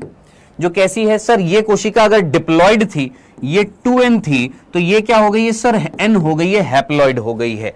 कैसी है, गुणसूत्रों की संख्या 2 है, यानी ये कैसी है, हैप्लॉइड है। क्यों? क्योंकि जिस कोशिका में विभाजन हुआ था उसमें गुणसूत्रों की संख्या 4 थी, समजात गुणसूत्र मिल रहे थे, ये हमारी डिप्लॉइड थी। 2 समूह मिल रहे थे। याद करो, मैंने आपको जीनोम पढ़ाया था, हैप्लॉइड पढ़ाया था, डिप्लॉइड पढ़ाया था। ये कोशिका को हम डिप्लॉइड बोल रहे हैं, द्विगुणित बोल रहे हैं। द्विगुणित का मतलब क्या होता है, 2 सेट मिल रहे हैं, ये दोनों मिलकर एक सेट, ये दोनों मिलकर एक सेट कह रहे थे। अब जरा सोच, यहां पर क्या लाल वाला जो गुणसूत्र है उसका एक सेट मिल रहा है या अकेला मिल रहा है, अकेला मिल रहा है, तो ये अगुणित, ये अगुणित हो गई। तो ये कोशिका कैसी है भैया, हमारी अगुणित कोशिकाएं हैं। डीएनए की मात्रा कितनी मिल रही थी सर, डीएनए की मात्रा जो थी, डीएनए की मात्रा जो है वो कितनी मिल रही है सर, 2 पिकोग्राम मिल रही थी, जिसको हमने संबोधित किया था किससे, 2C से। चलिए जनाब, यहां पर देखिएगा, एनाफेज हो जाएगी, टीलोफेज हो जाएगी। टीलोफेज होने के बाद में जब साइटोकाइनेसिस हो जाएगी इन दोनों कोशिकाओं में, तो यहां पर टोटल 4 कोशिका बनेंगी और इन चारों कोशिकाओं में कंडीशंस जरा ध्यान से देखिएगा, क्या क्या कंडीशन मिलेगी इन चारों कोशिकाओं के अंदर। ये जो 4 कोशिका यहां पर बनेंगी साइटोकाइनेसिस होने के बाद, इन दोनों कोशिकाओं में जब साइटोकाइनेसिस हो जाएगा तो कुल मिलाकर यहां पर 4 कोशिका बनेंगी। सर 4 कैसे बनेंगी, अरे भैया 2 इससे बनेंगी, 2 इससे बनेंगी, टोटल कितनी बन जाएगी साइटोकाइनेसिस के बाद, 4 बनेगी। अब प्रत्येक के अंदर जरा कॉमन सेंस लगाइएगा और देखिएगा यहां पर कंडीशन क्या दिखाई दे रही है, लाल लाल लाल लाल, आधा गुणसूत्र है, पूरा नहीं है। सफेद सफेद और ये सफेद और ये सफेद। मेरे भाई आपने इस गुणसूत्र को तोड़ दिया, आपने इस लाल वाले गुणसूत्र को तोड़ दिया है। आधा लाल इधर है, आधा लाल इधर है। तो जरा जल्दी से सोच मेरे भाई, यहां पर फटाफट सोच। इस कंडीशन में अगर तू ध्यान से देखेगा तो गुणसूत्र की संख्या तो मेरे को सोच समझकर मुझे बताएगा। ये कंडीशन को देख और फाइनली सोच समझकर मुझे बता, मियोसिस सेकंड जब कंप्लीट हो जाएगा, मियोसिस सेकंड जब कंप्लीट हो जाएगा, मियोसिस सेकंड कंप्लीट होने के बाद ये जो कोशिका बनेंगी, इनमें गुणसूत्र की संख्या अगर मैं देखूं तो कितनी दिखाई दे रही है सर, एक सफेद है, एक लाल है। टोटल गुणसूत्र कितने हैं सर, गुणसूत्र हैं 2 और 2 हैं तो मींस हैप्लॉइड है। गुणसूत्र कितने हैं, 2 मींस हैप्लॉइड था यहां पर इस कंडीशन में। डीएनए की मात्रा अगर देखूं, डीएनए की मात्रा, तो डीएनए की मात्रा कितनी दिखाई दे रही है सर, यहां पर डीएनए की मात्रा जो थी वो 2 पिकोग्राम थी, 2C थी। यहां पर डीएनए की मात्रा कितनी थी, 2 पिकोग्राम थी। अब जरा सोच, यहां पर डीएनए की मात्रा कितनी है, 1 पिकोग्राम है, 1 पिकोग्राम है, यानी कैसी है, 1C है। अरे थोड़ा कॉमन सेंस लगाओ, देखो अंदर क्या है सर, अंदर जो है डीएनए, ये DNA, 1 DNA, 2 DNA, 3 DNA, 4 DNA, ये 4 डीएनए मिलकर भार जो है वो कितना है, 2 पिकोग्राम है। यहां पर कितने डीएनए, 1 डीएनए ये रहा, 1 डीएनए ये रहा, यानी डीएनए की मात्रा आधी हो गई है यहां से, तो 2 पिकोग्राम से कितनी हो गई है, 1 पिकोग्राम हो गई है, यानी कितनी हो गई है, 1C कंडीशन हो गई है। ये था पूरा का पूरा डायग्रामेटिक रिप्रेजेंटेशन किसका, मियोसिस का, जो जीवन अवस्था से स्टार्ट होकर मैंने पूरा आपको बता दिया है। इसको एक ही बार में एक ही बार में, चाहे तो अपने अपने नोट्स में इस तरीके से लिख सकते हैं कि G1 उसके बाद S उसके बाद G2, ये कोशिका दिखाते जाइए, डीएनए की मात्रा गुणसूत्र की संख्या, डीएनए की मात्रा, ये डिप्लॉइड है, यहां पर 2C है, ये डिप्लॉइड है,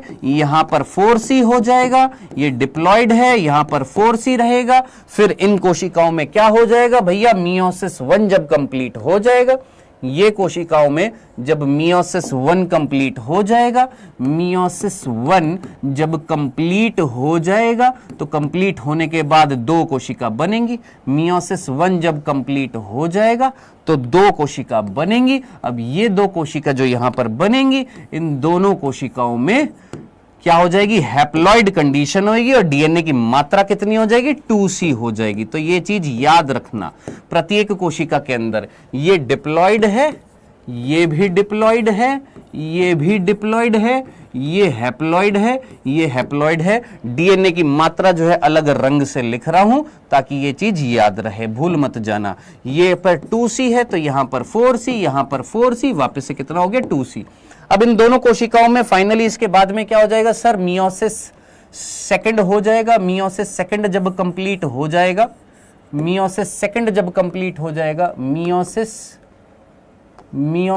सेकंड जब कंप्लीट हो जाएगा तो कंप्लीट होने के बाद में 4 कोशिका बनेंगी और ये जो 4 कोशिकाएं जो बनेंगी ये कैसी होंगी, ये भी हैप्लॉइड ही रहेंगी, लेकिन इनमें डीएनए की मात्रा कितनी हो जाएगी, ये हैप्लॉइड रहेंगी लेकिन डीएनए की मात्रा कितनी होगी, 1C हो जाएगी। याद रखना, भूल मत जाना, ये है कंडीशन किसमें, अर्धसूत्री विभाजन में। डन। यही सारी चीजें मैंने इस तरीके से बालकों तुमको समझाई हुई थी, यही सारी कंडीशन कि ऐसा अवस्था के बाद प्रोडक्ट जो, अच्छा यही सारी कंडीशन मैंने आपको यहां पर समझाई हुई थी। Done.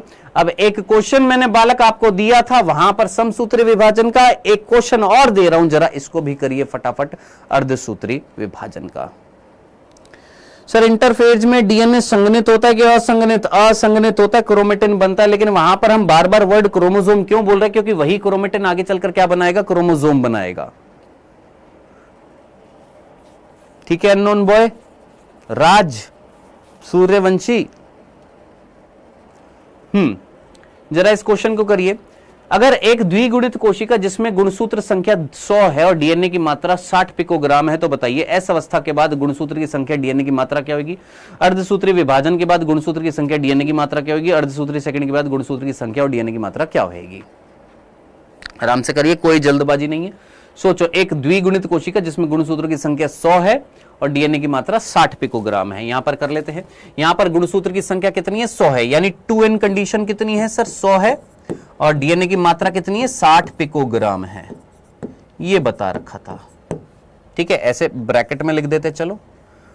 Diploid number of chromosome कितने हैं, 100 हैं, और 2C मात्रा कितनी दे रखी है, 60 पिकोग्राम दे रखी है। तो ऐसी अवस्था में कितना हो जाएगा सर, 100 ही रहेगा और 60 का 120 पिकोग्राम हो जाएगा।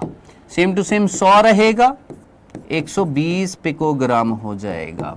यहां पर कितना होएगा सर, हैप्लॉइड हो गया, यानी एन कंडीशन क्या हो जाएगी, 50 हो जाएगी, और यहां पर कितना हो जाएगा, वापस से 60 पिकोग्राम हो जाएगा। यहां पर क्या हो जाएगा, वही एन मतलब 50 रहेगा, और 1C यानी कितना हो जाएगा, 30 पिकोग्राम हो जाएगा। तो ये कंडीशन आपको देखनी थी इस प्रश्न के हिसाब से। इस प्रश्न के ये पूरा का पूरा याद रख लेना, या इन फॉर्मूला को याद रख लेना। ये फॉर्मूला सीधा सीधा लिखवाया हुआ है। ऐस अवस्था के बाद क्या प्रोडक्ट बनता है, मियोसिस 1 के बाद क्या प्रोडक्ट बनता है, मियोसिस 2 के बाद में क्या प्रोडक्ट बनता है। ये जो चीज यहां पर लिखी हुई है, सेम टू सेम चीज मैंने वापस से आपको पढ़ाकर यहां पर लिख भी दी है। ठीक है, ऐस अवस्था के बाद क्या प्रोडक्ट बनता है, मियोसिस 1 के बाद क्या प्रोडक्ट बनता है, मियोसिस 2 के बाद में प्रोडक्ट क्या बनता है, ये सारा याद रखना है। ऐस अवस्था के बाद 2n और 4C हो जाता है, मियोसिस 1 के बाद n 2C रह जाता है, मियोसिस 2 के बाद n और C रह जाता है। यही कंडीशन आपसे इस प्रश्न में पूछी थी। तो ऐस अवस्था के बाद गुणसूत्रों की संख्या और डीएनए की मात्रा कितनी हो जाएगी? सर गुणसूत्रों की संख्या डीएनए की मात्रा 100 120 पिकोग्राम। देख कितनी लिखी हुई है, 100 120 पिकोग्राम। फिर उसके बाद लिखा हुआ अर्धसूत्री 1 के बाद गुणसूत्रों की संख्या 50 60 पिकोग्राम। कितनी होगी? 50 60 पिकोग्राम हो गई है। फिर उसके बाद पूछा अर्धसूत्री सेकंड के बाद क्या होगा? 50 30 पिकोग्राम। कितना हो गया? 50 30 पिकोग्राम। डन। तो इस तरीके से ये सारी की सारी कंडीशन आपने याद रखनी है।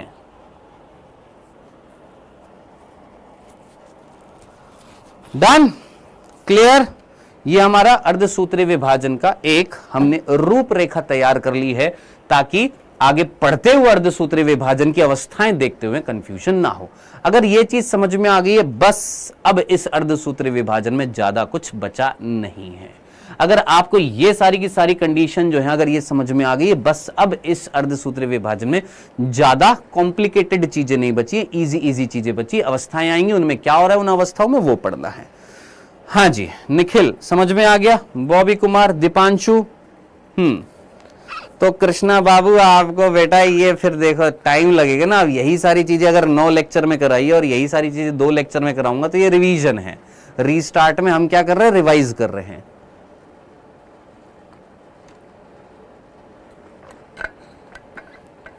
हाँ, तो इनको देखना पड़ेगा आपको। चलो आगे बढ़ते हैं। अब यहां पर बात करते हैं भैया अर्धसूत्री विभाजन जो है, इसकी 2 अवस्थाएं थी टोटल विभाजन की। एक है अर्धसूत्री प्रथम, एक है अर्धसूत्री द्वितीय। अर्धसूत्री प्रथम जो होता है उसको हम रिडक्शनल डिवीजन बोलते हैं, विषम विभाजन बोलते हैं। क्यों? क्योंकि अर्धसूत्री 1 में 2n से n कंडीशन आती है और अर्धसूत्री सेकंड जो होता है वो समसूत्री के जैसा होता है, इक्वेशनल डिवीजन होता है, सम विभाजन होता है, जिसमें हैप्लॉइड कंडीशन से हैप्लॉइड कंडीशन बनी रहती है, समसूत्री के जैसा होता है, गुणसूत्रों की संख्या समान रहती है। यहां पर गुणसूत्रों की संख्या आधी हो जाती है। सबसे पहले पढ़ेंगे क्या? अर्धसूत्री सेकंड पढ़ेंगे, सॉरी सबसे पहले क्या पढ़ेंगे? अर्धसूत्री प्रथम पढ़ेंगे। अर्धसूत्री प्रथम में कैरियोकाइनेसिस में 4 अवस्थाएं, prophase 1, metaphase 1, anaphase 1, telophase 1। Similarly अर्धसूत्री सेकंड में प्रोफेज 2, मेटाफेज 2, एनाफेज 2, टीलोफेज 2। अब यहां पर मियोसिस, अच्छा ये मैंने अंतराल अवस्था आपको बता दिया कि मियोसिस 1 के बाद जब कोशिका जाती है मियोसिस 2 करने के लिए तो बीच में G1 और G2 आते हैं। ऐसा अवस्था नहीं आती क्योंकि डीएनए का रेप्लिकेशन नहीं करना होता, उसको हम क्या बोलते हैं? अंतराल अवस्था बोलते हैं। आइएगा, सबसे पहले हम क्या पढ़ने वाले हैं? प्रोफेज 1 पढ़ने वाले हैं। अर्धसूत्री विभाजन प्रथम की यानी मियोसिस 1 जो है उसकी हम सबसे पहले क्या पढ़ेंगे? प्रोफेज 1 पढ़ेंगे। ये प्रोफेज 1 और समसूत्री विभाजन की प्रोफेज जो है दोनों में दिन रात का अंतर है। वहां पर समसूत्री विभाजन की प्रोफेज में क्या हुआ था? याद करिए, क्रोमेटिन संघनित होकर क्या बनाया था? क्रोमोसोम बनाया था। तारक केंद्र जो है वो विपरीत ध्रुवों पर जा रहे थे। वहां पर जाने के बाद तर्कु तंतु निकाले थे। निकालने के बाद केंद्र का आवरण धीरे धीरे विलुप्त हो रहा था। केंद्रिक एंडोप्लाज्मिक रेटिकुलम, गोल्जी का, ये सारे के सारे क्या हो गए थे? दिखाई देना बंद हो गए थे, विलुप्त हो गए थे। यही था ना। अब यहां पर जो प्रोफेज जो है, प्रोफेज 1 जो है वो समसूत्री विभाजन की जो प्रोफेज है उससे बहुत ही ज्यादा अलग है। कैसे? ये जो है ये बहुत ही लंबी होती है, कई वर्षों तक चलती रहती है। इनफैक्ट फीमेल्स में जहां पर अंडाणु का निर्माण होता है उस प्रक्रिया में ये 10-12 वर्ष तक ये प्रक्रिया चलती रहती है। कौन सी? प्रोफेज 1। तो ये प्रोफेज 1 जो होती है बहुत लंबी होती है समसूत्री प्रोफेज से और बहुत ही ज्यादा जटिल होती है, बहुत ही ज्यादा कॉम्प्लिकेटेड होती है। क्यों कॉम्प्लिकेटेड होती है? क्योंकि ये खुद 5 अवस्थाओं से मिलकर बनी होती है। कौन कौन सी? लिज्जत पापड़ दे दो, या लता जरा पानी दे दो, या लाजो जरा पानी दे दो, लाजवंती जरा पानी दे दो, अरे ललिता जरा पानी दे दो, अरे लल्लू लाल जरा पानी दे दो। कौन कौन? Leptotene, zygotene, pachytene, diplotene, diakinesis. Leptotene, zygotene, pachytene, diplotene, diakinesis. तनुपट, युग्मपट, स्थूलपट, द्विपट और पारगति क्रम। ये हिंदी और इंग्लिश दोनों में नाम याद रखने हैं आपने। हिंदी में भी याद रखना है, इंग्लिश में भी याद रखना है, दोनों में नाम याद रखने हैं। Leptotene, zygotene, pachytene, diplotene, diakinesis. तनुपट, युग्मपट, स्थूलपट, द्विपट, पारगति क्रम। पट पटापट पट, सारे के सारे ये पट पट पट पट याद रखने हैं। अब इन पट पट पट पट ये जितनी भी अवस्थाएं जिसमें लास्ट वाली पट नहीं है, बाकी 4 पट हैं, ये जितनी भी अवस्थाएं, इन अवस्थाओं का अभिलक्षण क्या है ये याद रखना है। तनुपट का लक्षण है कि इसको हम बुके अवस्था बोलते हैं, बुके स्टेज बोलते हैं, गुलदस्ता अवस्था बोलते हैं। युग्मपट जो होता है इसमें क्या होता है? सिनेप्सिस होता है, सिनेप्टोनिमल सम्मिश्र का निर्माण होता है। स्थूलपट जो होता है इसका अभिलक्षण क्या होता है? इस अवस्था में क्या होता है? क्रॉसिंग ओवर होता है, जीन विनिमय होता है। डिप्लोटीन जो होती है इस अवस्था का अभिलक्षण क्या होता है? इसमें डी सिनेप्सिस होता है, यानी सिनेप्सिस खत्म होता है और काइजमेटा का निर्माण होता है, यानी एक एक्स आकृति की संरचना का निर्माण होता है। और पारगति क्रम जो होता है इसका होता है काइजमेटा का उपांति भवन होता है। इसमें क्या होता है? काइजमेटा का उपांति भवन होता है, काइजमेटा का उपांति भवन होता है, याद रखना। काइजमेटा टर्मिनलाइजेशन होता है। काइजमेटा का क्या होता है? उपांति भवन होता है। काइजमेटा का क्या होता है? टर्मिनलाइजेशन होता है, याद रखना। तो ये अभिलक्षण आपने याद रखने, प्रश्न आपसे पूछा जाएगा जीन विनिमय कब होता है, तो याद रखना स्थूल पट में होता है।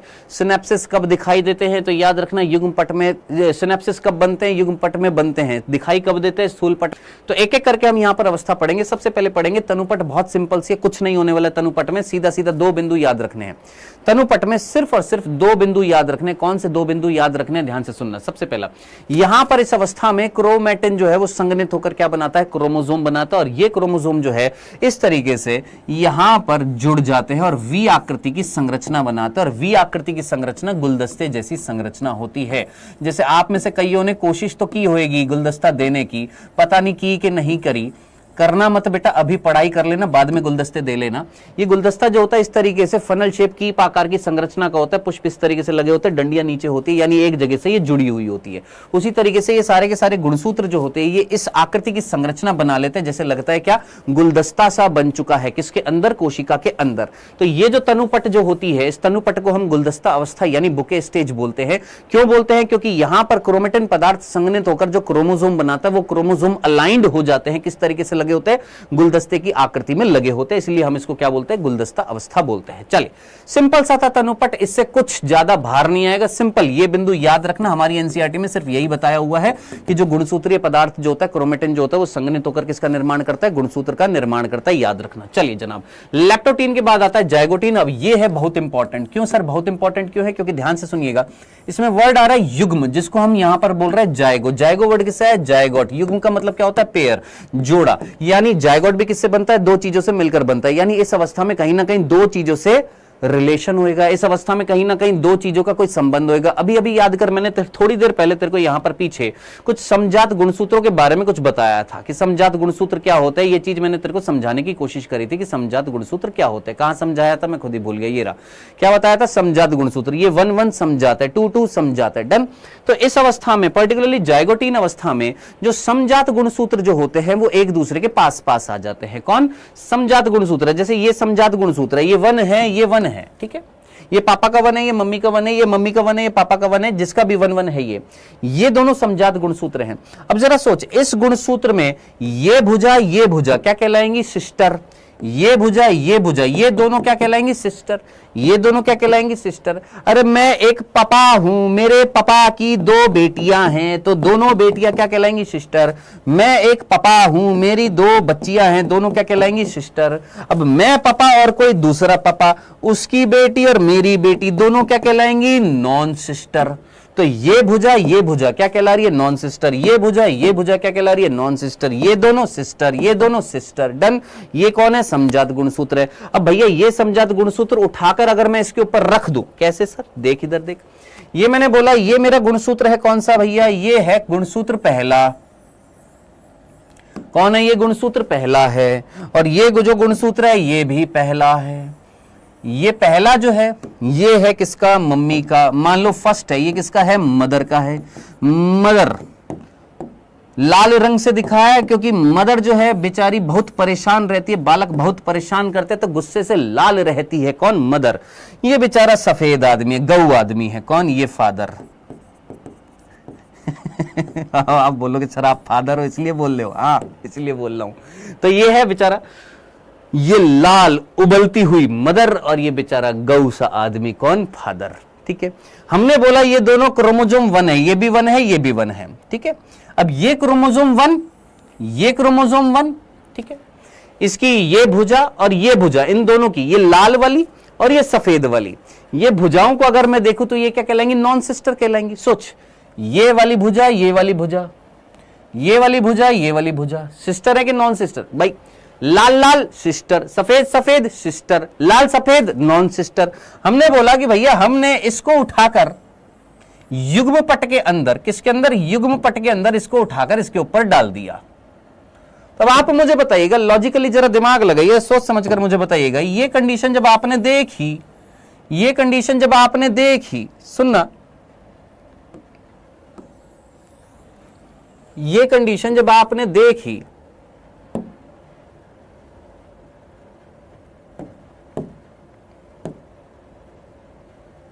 चल भाई, ये कंडीशन जब आपने देखी तो ऐसी दिखाई देगी ना, ये लाल वाली मम्मी का गुणसूत्र, और इसके ऊपर बैठा दिया किसको, पापा के गुणसूत्र को, या पापा के गुणसूत्र के ऊपर मम्मी के गुणसूत्र को बैठा दिया। डन।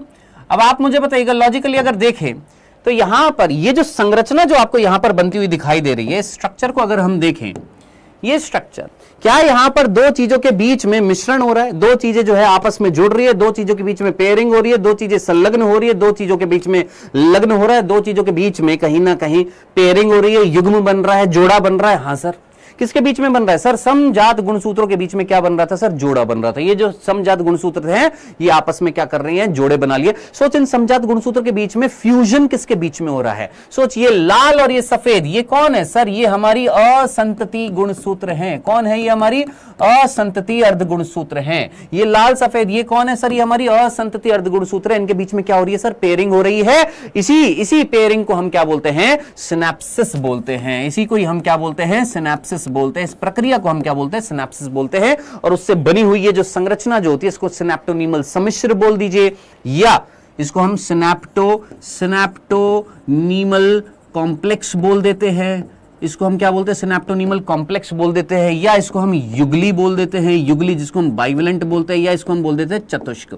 अब सर यहां पर ना ये दो वर्ड बड़े कंफ्यूज करते हैं। ये तो चलो समझ में आ गया। सिनेप्टोनीमल कॉम्प्लेक्स का मतलब होता है, सिनेप्टोनीमल सम्मिश्र का मतलब क्या होता है कि जहां पर सिनेप्सिस होता है। सिनेप्सिस कहां पर होता है?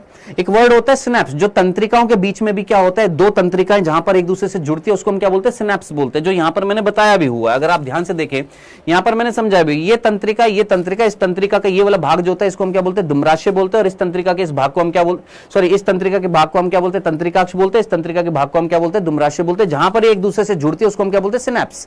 अब यहां पर अगर हम वापस से वर्ड अगर यहां पर लिख लेते, क्या सिनेप्स लिख लेते, यहां पर हम वापस से अगर वर्ड लिख लेते सिनेप्स, तो सिनेप्स थोड़ा सा कंफ्यूज हो जाते कि तंत्रिका में भी वर्ड यूज में ले रहे सिनेप्स, यहां पर भी वर्ड यूज में ले रहे सिनेप्स। मीनिंग दोनों का एक ही है, क्या? दो चीजें जहां पर एक दूसरे से जुड़ रही हैं, दो चीजें जहां पर एक दूसरे से जुड़ती है उसको हम क्या बोल रहे हैं? सिनेप्स बोल रहे हैं। वहां पर सिनेप्स बोल रहे तो यहां पर हमने सिनेप्सिस बोल दिया, बस इतना सा फर्क है। या सिनेप्टोनीमल कॉम्प्लेक्स बोल दिया। ये प्रोसेस क्या कहला रही है? सिनेप्सिस कहला रही है। और ये जो संरचना बन रही है इसका नाम क्या है? सिनेप्टोनीमल सम्मिश्र। अब बात आ रही है सर ये युगली और चतुष्क क्या है? आप मुझे बताइएगा इस संरचना में कितने गुणसूत्र है? अगर गुणसूत्र में आपसे पूछूं इस संरचना में कितने गुणसूत्र, आप बोलेंगे सर 2 क्रोमोसोम है। कितने क्रोमोसोम है सर? क्रोमोसोम तो 2 है, 2 समजात गुणसूत्र हैं। अब 2 समजात गुणसूत्र है तो क्या ये युगल बन रहा है? क्या ये जोड़ा बन रहा है? तो युगली वर्ड कहां से है? युगल से। बोलते हैं ना युगल जोड़ा है, जोड़ा मींस पेयर है। तो यहां पर पेयर किसका मिल रहा है सर? 2 क्रोमोसोम का मिल रहा है पेयर, इसलिए हमने क्या बोल दिया सर? इसको युगली बोल दिया है।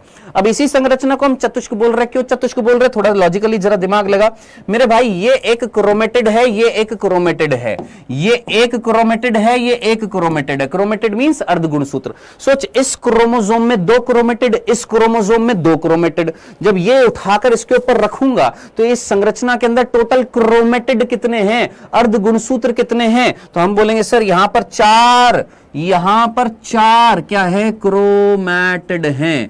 4 क्या हैं? अर्ध गुणसूत्र हैं। अरे थोड़ा सा दिमाग लगा मेरे भाई। एक गुणसूत्र 2 अर्ध गुणसूत्रों से बना हुआ है, ये गुणसूत्र 2 अर्ध गुणसूत्रों से बना हुआ है। अगर इसको उठाकर इसके ऊपर रख दूं तो पूरे गुणसूत्र कितने हो गए सर? 2। और अर्ध गुणसूत्र कितने हो गए? 4। 4 अर्ध गुणसूत्र है तो नाम क्या रख दिया? चतुष्क।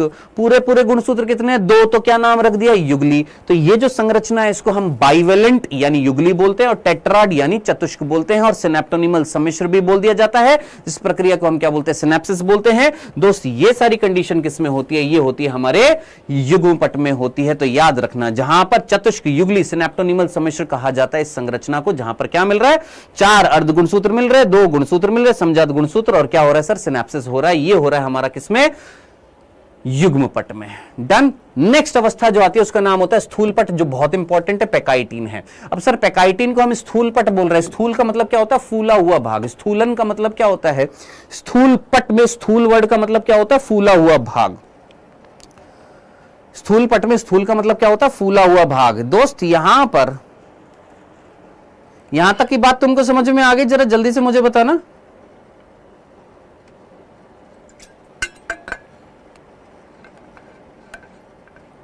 यहां तक की बात क्लियर है? यहां तक की बात समझ में आ गई है? यहां तक की बात क्लियर है? सभी को समझ में आ गई? तो लाइक वाला बटन काहे नहीं दबता बे? काहे नहीं दबता?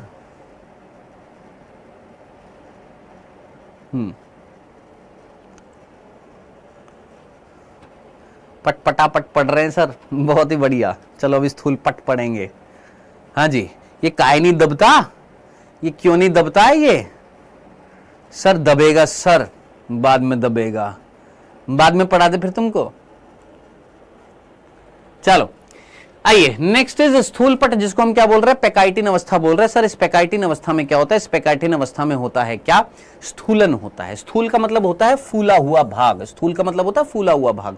अब देखिए, ये हमारे पास दो समजात गुणसूत्र थे, एक मैंने पिंक कलर से दिखाया, एक मैंने लाल रंग से दिखाया, जहां पर ये दोनों असंतति अर्ध गुणसूत्र थे और जगह जगह पर ये जो है ये फूल रही हैं।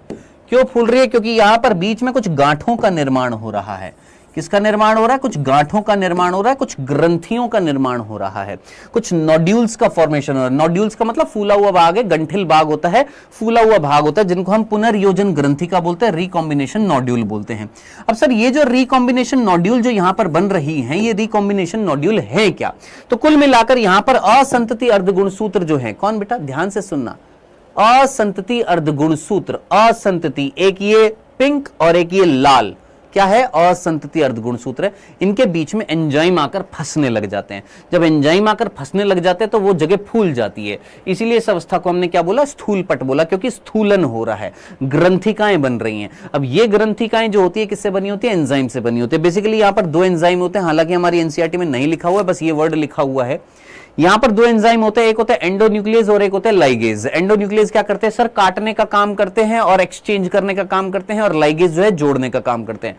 यानी इस लाल वाले खंड को काटेगा, पिंक वाले खंड को काटेगा, इन दोनों असंतति अर्धगुणसूत्रों के खंडों को काटेगा कौन? एंडोन्यूक्लियस, और बदल देगा, एक्सचेंज करा देगा। लाल वाला इधर आ जाएगा, पिंक वाला इधर आ जाएगा, और आने के बाद उनको जोड़ने का काम कौन करेगा? लाइगेज। तो इन पुनर्योजन ग्रंथिकाओं के अंदर क्या होते हैं? एंजाइम होते हैं, जो क्या करते हैं? काटते हैं, एक्सचेंज कराते हैं और जोड़ देते हैं। फाइनली ये कंडीशन पैदा होती है, जिसमें आप देख सकते हैं यहां पर इस गुणसूत्र का कुछ अंश यहां चला जाता है, इस गुणसूत्र का कुछ अंश यहां चला जाता है। इसी प्रक्रिया को, इसी एक्सचेंज को, ये जो एक्सचेंज यहां पर हो रहा है, इसी एक्सचेंज को हम क्या बोल रहे हैं? क्रॉसिंग ओवर बोलते हैं, जीन विनिमय बोलते हैं। और यही क्रॉसिंग ओवर क्या लेकर आता है? विभिन्नताएं लेकर आता है, चेंजेस लेकर आता है। आप हूबहू अपने मम्मी पापा के जैसे नहीं होते हैं। क्यों नहीं होते हैं? क्योंकि मम्मी पापा से जब हमारा निर्माण होना था, तो ऑब्वियस ही बात है, मम्मी से अंडाणु, पापा से शुक्राणु, तो आधे लक्षण पापा के, आधे लक्षण मम्मी के, तो हमारी जो बॉडी है उसके अंदर आधे मम्मी के, आधे पापा के लक्षण आने चाहिए थे, है ना? यही होना चाहिए था ना? हाँ। लेकिन क्या हम हूबहू अपने मम्मी पापा के जैसे होते दिखाई देते? नहीं दिखाई देते। बिल्कुल डिट्टो कॉपी दिखाई देते? नहीं दिखाई देते। क्यों? क्योंकि क्या आ रहे हैं? वेरिएशन आ रहे हैं। सर वेरिएशन क्यों जरूरी है? क्योंकि लैंगिक जनन अगर आप करा रहे हो और वेरिएशन नहीं ला रहे हो, विभिन्नताएं नहीं ला रहे, तो इवोल्यूशन कैसे होएगा? इवोल्यूशन की मांग ही क्या है? अरे विकास क्या चाहता है दोस्त? सोचो, विकास क्या चाहता है? विकास चाहता है परिवर्तन। विकास क्या चाहता है? Changes, variation. और वेरिएशन कैसे आ रहे हैं सर? इस प्रक्रिया से आ रहे हैं। किससे? जीन विनिमय। तो जीन विनिमय अगर हम कराते हैं, क्या कराते हैं सर? जीन विनिमय कराते हैं। असंतति अर्धगुणसूत्रों के बीच में जो डीएनए है, या खंड जो है, डीएनए के खंड हैं, उनका अगर आदान प्रदान होता है, तो इस प्रक्रिया को हम क्या बोलते हैं? जीन विनिमय बोलते हैं। जो किसमें होता है सर? ये पैकाइटिन अवस्था में होता है, जिसके लिए एंजाइम ये जरूरी होते हैं, जो काटने और आदान प्रदान करने का काम करते हैं। सर ये जीन विनिमय क्यों करा रहे? ताकि क्या हो सके जनाब? इवोल्यूशन हो सके। डन। अब यहां पर नोट डालकर एक बिंदु लिखना है। क्या बिंदु लिखना है? हमने अभी थोड़ी देर पहले युगली की बात करी थी। युगली आपको याद आ रहा है? युगली, जिसको हमने सिनेप्टोनीमल सम्मिश्र बोला था, युगली या चतुष्क हमने बोला था। चतुष्क बोल दीजिए, युगली बोल दीजिए। इसका निर्माण कब हुआ था सर? इसका निर्माण जो है ये जाइगोटीन में बना था ना? जाइगोटीन में क्या बना था सर? युगली बना था। हाँ, लेकिन अगर हमें माइक्रोस्कोप में अगर युगली को देखना है, तो माइक्रोस्कोप में युगली स्पष्ट रूप से कौन सी अवस्था में दिखाई देता है? तो ये युगली जो होता है ये स्पष्ट रूप से पैकाइटिन में दिखाई देता है। बनता इसमें है, दिखाई इसमें स्पष्ट रूप से देखता है। यानी बनने की प्रक्रिया किसमें हो गई थी सर? बनने की प्रक्रिया जो थी वो तो जाइगोटीन में हो गई थी, लेकिन स्पष्ट रूप से किसमें दिखाई देगा सर? पैकाइटिन में दिखाई देता है। ये जरूर याद रखना। चलिए, क्रॉसिंग ओवर उत्पन्न करता है, क्या उत्पन्न करता है, वेरिएशन उत्पन्न करता है। और ये किस चीज की आवश्यकता होती है सर, इवोल्यूशन कराने के लिए आवश्यक है। क्या लाना सर, परिवर्तन लाना, विभिन्नताएं लाना, वेरिएशन लाना, चेंजेस लाना, जो किससे लेकर आ रहे हैं हम, क्रॉसिंग ओवर प्रक्रिया से लेकर आ रहे हैं। Next is diplotene. हमने 3 अवस्थाएं पढ़ ली है। लेप्टोटीन, क्रोमोसोम बने यानी क्रोमेटिन संघनित होकर क्रोमोसोम बनाया। फिर उसके बाद जाइगोटीन, जो समजात गुणसूत्र थे वो एक दूसरे से पेयरिंग कर रहे हैं, जिसमें सिनेप्सिस हो रहा है, जो दिखाई किसमें देगा, अगली अवस्था किसमें, स्थूलपट। स्थूलपट में क्या हो रहा है सर, एक्सचेंज हो रहा है, ग्रंथिकाएं बन रही है, स्थूलन हो रहा है, वो ग्रंथिकाएं जो है वो एक्सचेंज करा रही है जेनेटिक मटेरियल का, किसके बीच में, असंतति अर्धगुणसूत्रों के बीच में। इस प्रक्रिया को हमने क्या बोला है, जीन विनिमय बोला है, क्रॉसिंग ओवर बोला है। नेक्स्ट इज डिप्लोटीन, जिसको हम क्या बोल रहे हैं, द्विपट बोल रहे हैं। साहब द्विपट में क्या होएगा भैया, आपने जहां जहां पर पेयरिंग हुई थी, जहां जहां पर ग्रंथिकाएं बनी थी, जहां जहां पर ग्रंथिकाएं बनी थी, एक्सचेंज हो गया। अब वो एक्सचेंज होने के बाद में वो जगह वहां से अलग होएगी, हाँ सर, वो जगह यहां से अलग होएगी, हाँ सर, इस तरीके से खुलेगा, हाँ सर। तो कुल मिलाकर असंतति अर्धगुणसूत्र एक दूसरे से अलग अलग हो जाते हैं, हाँ सर। लेकिन जहां जहां पर जीन विनिमय हुआ, देखिए इस कंडीशन को देखिए, ये इस तरीके से एक दूसरे से झुटमुट इस तरीके से एक तरफ से उलझे पड़े हैं, हाँ सर, लाल सफेद वाला एक दूसरे से उलझे पड़े हैं, हाँ सर। अब यहां पर ग्रंथिकाएं बन गई थी, हाँ सर, ग्रंथिकाएं बन गई थी, एक्सचेंज हो गया था, एक्सचेंज हो गया था। अब ये दोनों एक दूसरे से जब खुलेंगे, एक दूसरे से दूर दूर जाएंगे, एक दूसरे से दूर दूर जाएंगे, तो जरा सोच कहां पर ये अटके रहेंगे सर, यहां पर अटके हुए हैं, जहां पर क्रॉसिंग ओवर हुआ है वहां पर अभी भी एक दूसरे से जुड़े हैं, बाकी जगह से खुल रहे हैं। तो जहां जहां जीन विनिमय होता है, जहां जहां जीन विनिमय होता है वहां पर असंतति अर्धगुणसूत्र अभी भी जुड़े हुए हैं, बाकी एक दूसरे से अलग होते, जैसे जिप होती है ना, जिप हमारे बैग में भी होती है, पेंट में भी होती है, जिप को खोलते हैं, उसी तरीके से ये जिप है, अनजिपिंग हो रही है, यानी अकुंडलन हो रहा है, यानी ये जो कुंडलित हो रहे थे अब यहां पर अकुंडलन होएगा, एक दूसरे से दूर जाएंगे, लेकिन अभी भी एक दूसरे से जुड़े हुए हैं। कहां पर, जहां पर क्या हुआ है, क्रॉसिंग ओवर हुआ है। और जहां पर क्रॉसिंग ओवर हुआ है वहां पर अगर ये इस तरीके से जुड़े हुए हैं तो एक एक्स आकृति की संरचना यहां पर बनती है, जिसे हम क्या बोलते हैं, काइजमेटा बोलते हैं, याद रखना। हिंदी में भी क्या बोला है, काइजमेटा, इंग्लिश में भी क्या बोला है, काइजमेटा बोला है। तो भूल मत जाना, यहां पर सिनेप्सिस का विघटन हो रहा है, यानी यहां पर क्या हो रहा है, डी सिनेप्सिस हो रहा है। सिनेप्सिस का मतलब क्या था, युगलन, जुड़ना, फ्यूज्ड होना। डी सिनेप्सिस का मतलब एक दूसरे से अलग होना। जब अलग हो रहे थे, जहां पर क्रॉसिंग ओवर हो रहा था वहां पर एक्स आकृति की संरचना बन रही थी, जिसका नाम था काइजमेटा। तो डिप्लोटीन अवस्था में 2 वर्ड आपने याद रखने हैं। कौन से 2 वर्ड याद रखने हैं, क्या, एक तो डी सिनेप्सिस होता है, डी सिनेप्सिस का मतलब सिनेप्स टूट रहा है और काइजमेटा का निर्माण हो रहा है। जहां पर सिनेप्स अभी भी बरकरार है, जहां पर अभी भी जुड़े हुए हैं, जहां पर क्रॉसिंग ओवर हुआ था वहां पर काइजमेटा दिखाई देता है, एक्स आकृति की संरचना दिखाई देती है। डन। ये हुआ है किसमें भैया, ये हमारे द्विपट में होता है, डिप्लोटीन अवस्था में होता है, काइजमेटा दिखाई देता है, याद रखना। नेक्स्ट, द्विपट के बाद अगली अवस्था आती है पारगतिक्रम। पारगतिक्रम का मतलब है, गति का मतलब होता है मूवमेंट, यानी प्रोफेज से निकलकर गति करके अब मेटाफेज में आने वाली है। क्या, प्रोफेज की अवस्था। प्रोफेज फर्स्ट जो था, इस प्रोफेज की 5 अवस्थाएं थी। इन 5 अवस्थाओं में से ये वो अवस्था है जिसका नाम है पारगतिक्रम, यानी एक ऐसे क्रमिक प्रक्रिया जिसके बाद गति करके कोशिका प्रोफेज 1 के बाद किस में आती है, मेटाफेज 1 में आती है। तो प्रोफेज 1 और मेटाफेज 1 के बीच में कौन सी अवस्था मिल रही है, पारगतिक्रम, यानी यहां से गति करके मेटाफेज 1 में आने के लिए जो आखिरी अवस्था, क्या बोल रहे हैं, पारगतिक्रम। सर पारगतिक्रम में क्या होता है, पूर्वावस्था 1 की आखिरी अवस्था होती है, जिसके बाद कौन सी आती है, मेटाफेज 1 प्रारंभ होती है, इसलिए हमने इसको क्या बोला, पारगतिक्रम। काइजमेटा का उपांति भवन होता है, जिसमें हम क्या बोलते हैं, टर्मिनलाइजेशन होता है, किसका, काइजमेटा का। सर काइजमेटा का उपांति भवन का मतलब क्या है, यहां पर देखिए, यहां पर काइजमेटा दिखाई दे रहा था, ये काइजमेटा दिखाई दे रहा है, ये मैंने इस तरीके से दिखाया भी हुआ, इस तरीके से बॉक्स बनाकर, ये काइजमेटा है, ये काइजमेटा है। जहां पर जीन विनिमय हुआ था वहां पर अभी भी एक्स आकृति की संरचना है। अब ये और खुलेगा तो ये काइजमेटा खिसक के बिल्कुल शीर्ष पर आ जाएगा, बिल्कुल शीर्ष पर आ जाएगा। सोचिए काइजमेटा, आप इसको ऐसे खींचो तो ये संरचना बिल्कुल टिप पर आ जाएगी, ये संरचना बिल्कुल टिप पर आ जाएगी, यानी काइजमेटा का उपांति भवन यानी अंत पर पहुंच जाएगा। काइजमेटा बिल्कुल अंत पर पहुंच जाएगा। हाँ, हाँ, तो यही चीज हमने लिखी है यहां पर। कायजमेटा का क्या हो जाता है? उपांति भवन हो जाता है। टर्मिनलाइजेशन मींस टर्मिनल एंड पर, यानी आखिरी सिरे पर पहुंच जाता है कौन? कायजमेटा। फाइनली पहुंचने के बाद में दोनों समजात गुणसूत्र क्या हो जाते हैं? अलग हो जाते हैं। तो प्रश्न पूछा जाएगा कायजमेटा का उपांति भवन कौन सी अवस्था में होता है? सर पारगति क्रम में।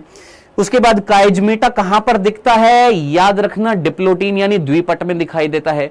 डी सिनेप्सिस यानी सिनेप्टोनिमल सम्मिश्र का विघटन कब होता है? सर द्विपट में होता है, याद रखना, भूल मत जाना।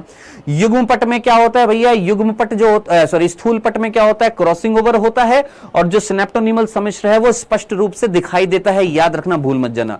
सिनेप्टोनिमल सम्मिश्र बना कब था? युगली बना कब था? चतुष्क बना कब था? जाइगोटीन में बना था। लैप्टोटीन में क्या हुआ था? क्रोमेटिन संघनित होकर क्या बनाया था? क्रोमोसोम बनाया था। बस भाई इतनी जान है, इतनी जोर जोर से बोलने की। हाँ जी, ये हमारा पूरा का पूरा समाप्त हो चुका है। क्या समाप्त हो गया मेरे भाई?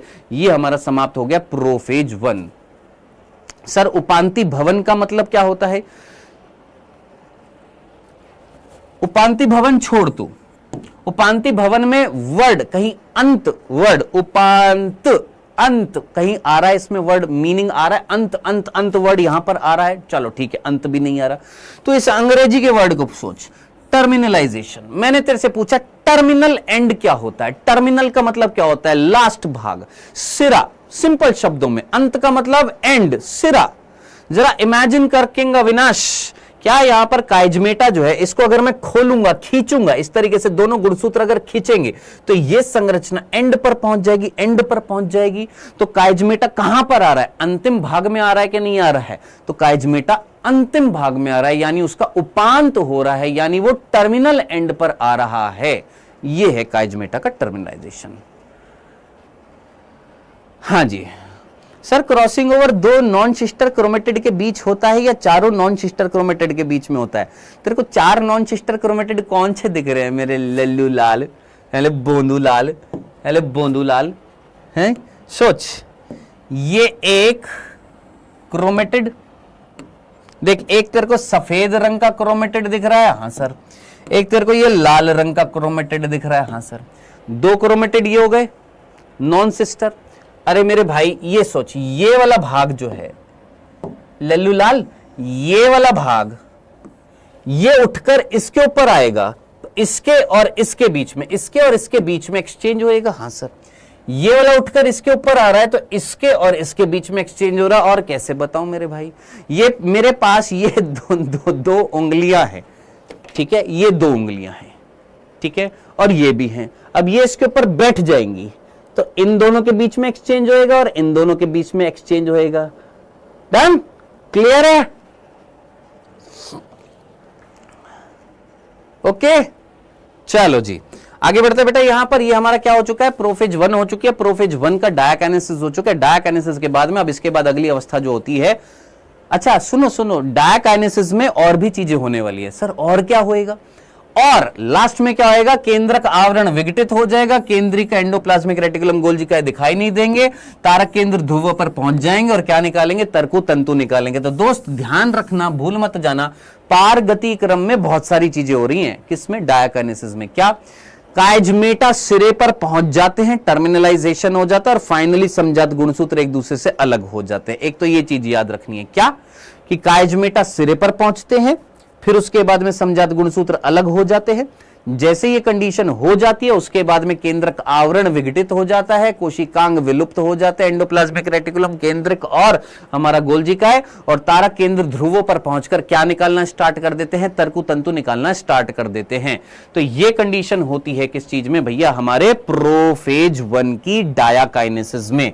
ये प्रोफेज 1 की डायाकाइनेसिस यानी लास्ट में ये कंडीशन होती है। ये हमारे समजात गुणसूत्र थे, ये लाल रंग का, सफेद रंग का, लाल का कुछ भाग सफेद पर आ गया, सफेद का कुछ भाग लाल पर चला गया, लाल का कुछ भाग सफेद पर आ गया, सफेद का कुछ भाग जो है लाल पर चला गया है, यानी क्रॉसिंग ओवर हो चुका है इन दोनों समजात गुणसूत्रों के बीच में। ये थी हमारी प्रोफेज 1 की कौन थी? डायकाइनेसिस। अब इसके बाद क्या आएगी? मेटाफेज 1 आएगी। अब मेटाफेज 1 में क्या होता है? सारे के सारे गुणसूत्र एक रेखा में नहीं लगते हैं, दो रेखाओं में लगते हैं। जैसे 1 1 2 2 3 3 4 4 5 5 6 6 7 7 8 8, जबकि समसूत्री की मेटाफेज में सारे के सारे गुणसूत्र एक रेखा में लग रहे थे, यहां पर दो रेखा में लगेंगे। याद रखना, भूल मत जाना, वहां पर मेटाफेज में हमने जब पढ़ा था, ये अगर माइटोसिस की मेटाफेज है तो यहां पर सारे के सारे गुणसूत्र एक रेखा में लगेंगे, 1 1 2 2 3 3 इस तरीके से। लेकिन अगर मैं मेटाफेज 1 की अगर बात करता हूं, किसकी, मेटाफेज 1 की अगर बात करता हूं, तो मेटाफेज 1 में 1 1 2 2 3 3 4 4 इस तरीके से लगेंगे, 1 1 2 2 3 3 4 4। यानी यहां पर कितनी मध्य रेखाएं हैं सर? यहां पर एक ही मध्य रेखा है, या एक मध्य पटलिका है, या एक मध्यावस्था पटलिका है। यहां पर दो मध्यावस्था पटलिका है, याद रखना, ठीक है। यहां पर एक ही मध्यावस्था पटलिका थी, ये है मेटाफेज। ये कौन है? मेटाफेज है। और ये कौन है? ये मेटाफेज 1 है। ये समसूत्री विभाजन की मेटाफेज थी, जिसमें सारे के सारे समजात गुणसूत्र जो है ऊपर नीचे नहीं लग रहे हैं, यहां पर ऊपर नीचे लग रहे हैं, जिससे दो मध्यावस्था पट्टिका बन जाती है। अब इससे क्या फायदा होगा जनाब? यहां पर हम लोगों ने तारक केंद्र से जो तर्कु तंतु निकाले थे, ये तारक केंद्र थे या तारक काय थे, इनसे जब तर्कु तंतु निकले थे तो आपको याद आ रहा होगा, ये तर्कु तंतु यहां पर आया, ये तर्कु तंतु यहां पर आया, यहां आया, यहां आया, यहां आया, यहां आया, यहां यहां यहां यहां यहां यहां आया था। और यहां पर जब हमने खींचा था तो गुणसूत्र टूटा था। हाँ सर। अब यहां पर क्या होगा? एक गुणसूत्र से केवल एक ध्रुव से आने वाला तर्कु तंतु यहां पर जुड़ता है। यहां पर एक गुणसूत्र से दोनों ध्रुवों से आने वाला तर्कु तंतु जुड़ रहा था, यहां पर एक गुणसूत्र से केवल एक ध्रुव से आने वाला तर्कु तंतु जुड़ता है। सिमिलरली इस गुणसूत्र से केवल एक ध्रुव से आने वाला तर्कु तंतु जुड़ता है। तो यहां पर कंडीशन और यहां पर कंडीशन टोटली डिफरेंट है। यहां पर एक गुणसूत्र से दोनों सिरों से आने वाले तर्कु तंतु जुड़ रहे हैं, यहां पर एक गुणसूत्र से केवल एक सिरे से आने वाला तर्कु तंतु जुड़ रहा है, इस वाले से दूसरे सिरे से आने वाला तर्कु तंतु जुड़ रहा है। अब जरा सोचिए, ये तर्कु तंतु जब खींचेंगे तो गुणसूत्र टूटेगा? हां सर। ये तर्कु तंतु जब खींचेंगे क्या गुणसूत्र टूटेगा कि पूरा का पूरा उठाकर ले जाया जाएगा? सर पूरा का पूरा उठाकर हम किधर ले जाएंगे? सर कहां पर? ध्रुवों पर लेकर चले जाएंगे। तो याद रखना, यहां पर जो मेटाफेज फर्स्ट जो होती है, इसमें समजात गुणसूत्र दो तल पर एकत्रित होते हैं। कितने कितने तल पर एकत्रित होते हैं? दो तल पर, दो एक्सिस पर एकत्रित हो रहे, दो तल पर एकत्रित हो रहे हैं। एक गुणसूत्र से केवल एक ध्रुव से आया हुआ तर्कु तंतु जुड़ता है, दोनों ध्रुवों से आया हुआ नहीं जुड़ रहा है, एक ही ध्रुव से आया हुआ तर्कु तंतु जुड़ता है। और फाइनली एनाफेज 1 आ जाती है। एनाफेज 1 में पूर्ण गुणसूत्र, पूरा का पूरा गुणसूत्र जो है वो ध्रुवों पर ले जाया जा रहा है। पूरे के पूरे गुणसूत्र को हम कहां ले गए हैं? हाँ जी, पूरे के पूरे गुणसूत्र जो है वो कहां ले गए हैं सर? ध्रुवों पर लेकर चले गए हैं। गुणसूत्र बिंदु टूटता है, जब गुणसूत्र ही नहीं टूटा तो गुणसूत्र बिंदु कैसे टूटेगा? दोस्त ये अवस्था अगुणिता लाती है, याद रखना है। यहां से प्रश्न नीट में प्रीवियस ईयर में पूछे गए हैं। ये अवस्था क्या लेकर आ रही है सर? अगुणिता लेकर आ रही है। सोचो अगर ये अवस्था ना होती, अगर ये एनाफेज नहीं होता, सोचो अगर ये एनाफेज नहीं होता, एनाफेज नहीं होता तो क्या अगुणिता आती? इमेजिन करो, एनाफेज में हम पूरे के पूरे गुणसूत्र को ले जा रहे हैं, पूरा का पूरा गुणसूत्र चला जाएगा ध्रुवों पर। तो 4 गुणसूत्र थे, अगर 2 गुणसूत्र इस ध्रुव पर चले गए, 2 इधर चले गए, तो आगे चलकर केंद्रक बनेगा, यहां केंद्रक बनेगा, साइटोकाइनेसिस हो जाएगा। यहां पर केवल एक कोशिका में 2 गुणसूत्र है, यहां पर 2 गुणसूत्र है, यानी जहां इस कोशिका में 4 थे, अब इस जो नई कोशिका बनेगी वहां पर 2 हैं। तो ये लाने के लिए रिस्पॉन्सिबल कौन थी? एनाफेज 1 थी। भूल मत जाना, एनाफेज 1 जो होती है ये अगुणिता लाती है, और सिर्फ एनाफेज बोलूं समसूत्री विभाजन की तो वो क्या लेकर आती है? गुणसूत्रता समान रखती है, क्योंकि समसूत्री विभाजन में आपने तोड़ा था, यहां पर तोड़ा नहीं है। हां जी, वही कर रहा है आलम, एंडोन्यूक्लियस ही करता है ये काम।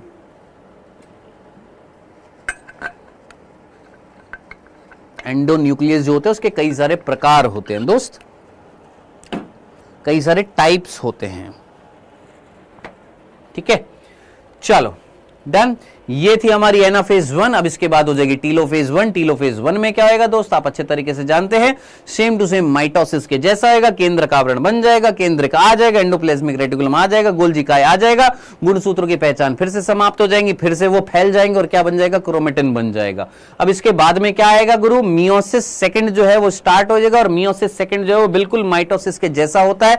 लेकिन क्या डिफरेंस होता है, ये दो डिफरेंस होते हैं। क्या डिफरेंस होते हैं, हमने बोला मियोसिस सेकंड जो है वो बिल्कुल माइटोसिस के जैसा है, अर्धसूत्री द्वितीय जो है वो समसूत्री के जैसा है, लेकिन इनमें डिफरेंस है। सर क्या डिफरेंस है, दो डिफरेंस होते हैं इन दोनों के बीच में। क्या डिफरेंस होते हैं, जरा सोचना, आराम से सोचना, लिखे हुए आप पढ़ भी लीजिए, लेकिन इमेजिन करिए।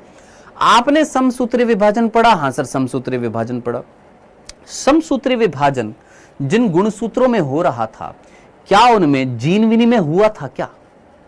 सोचो सोचो सोचो। समसूत्री विभाजन मेरी नॉर्मल सेल में क्या हो रहा है, माइटोसिस हो रहा है। उन सेल के अंदर जब माइटोसिस हो रहा है तो उनके अंदर जो गुणसूत्र है, क्या वो गुणसूत्र क्रॉसिंग ओवर से बने हैं क्या? नहीं सर, क्रॉसिंग ओवर तो किस में हो रहा है, मियोसिस 1 में हो रहा है। और मियोसिस 2 और माइटोसिस अगर सेम है तो डिफरेंस क्या है कि मियोसिस सेकंड जो है वो जिन गुणसूत्रों में होने वाला है या जिस कोशिका में होने वाला है, उस कोशिका के अंदर जो गुणसूत्र है वो गुणसूत्र जीन विनिमय वाले हैं, उनमें ऑलरेडी जीन विनिमय हो चुका है।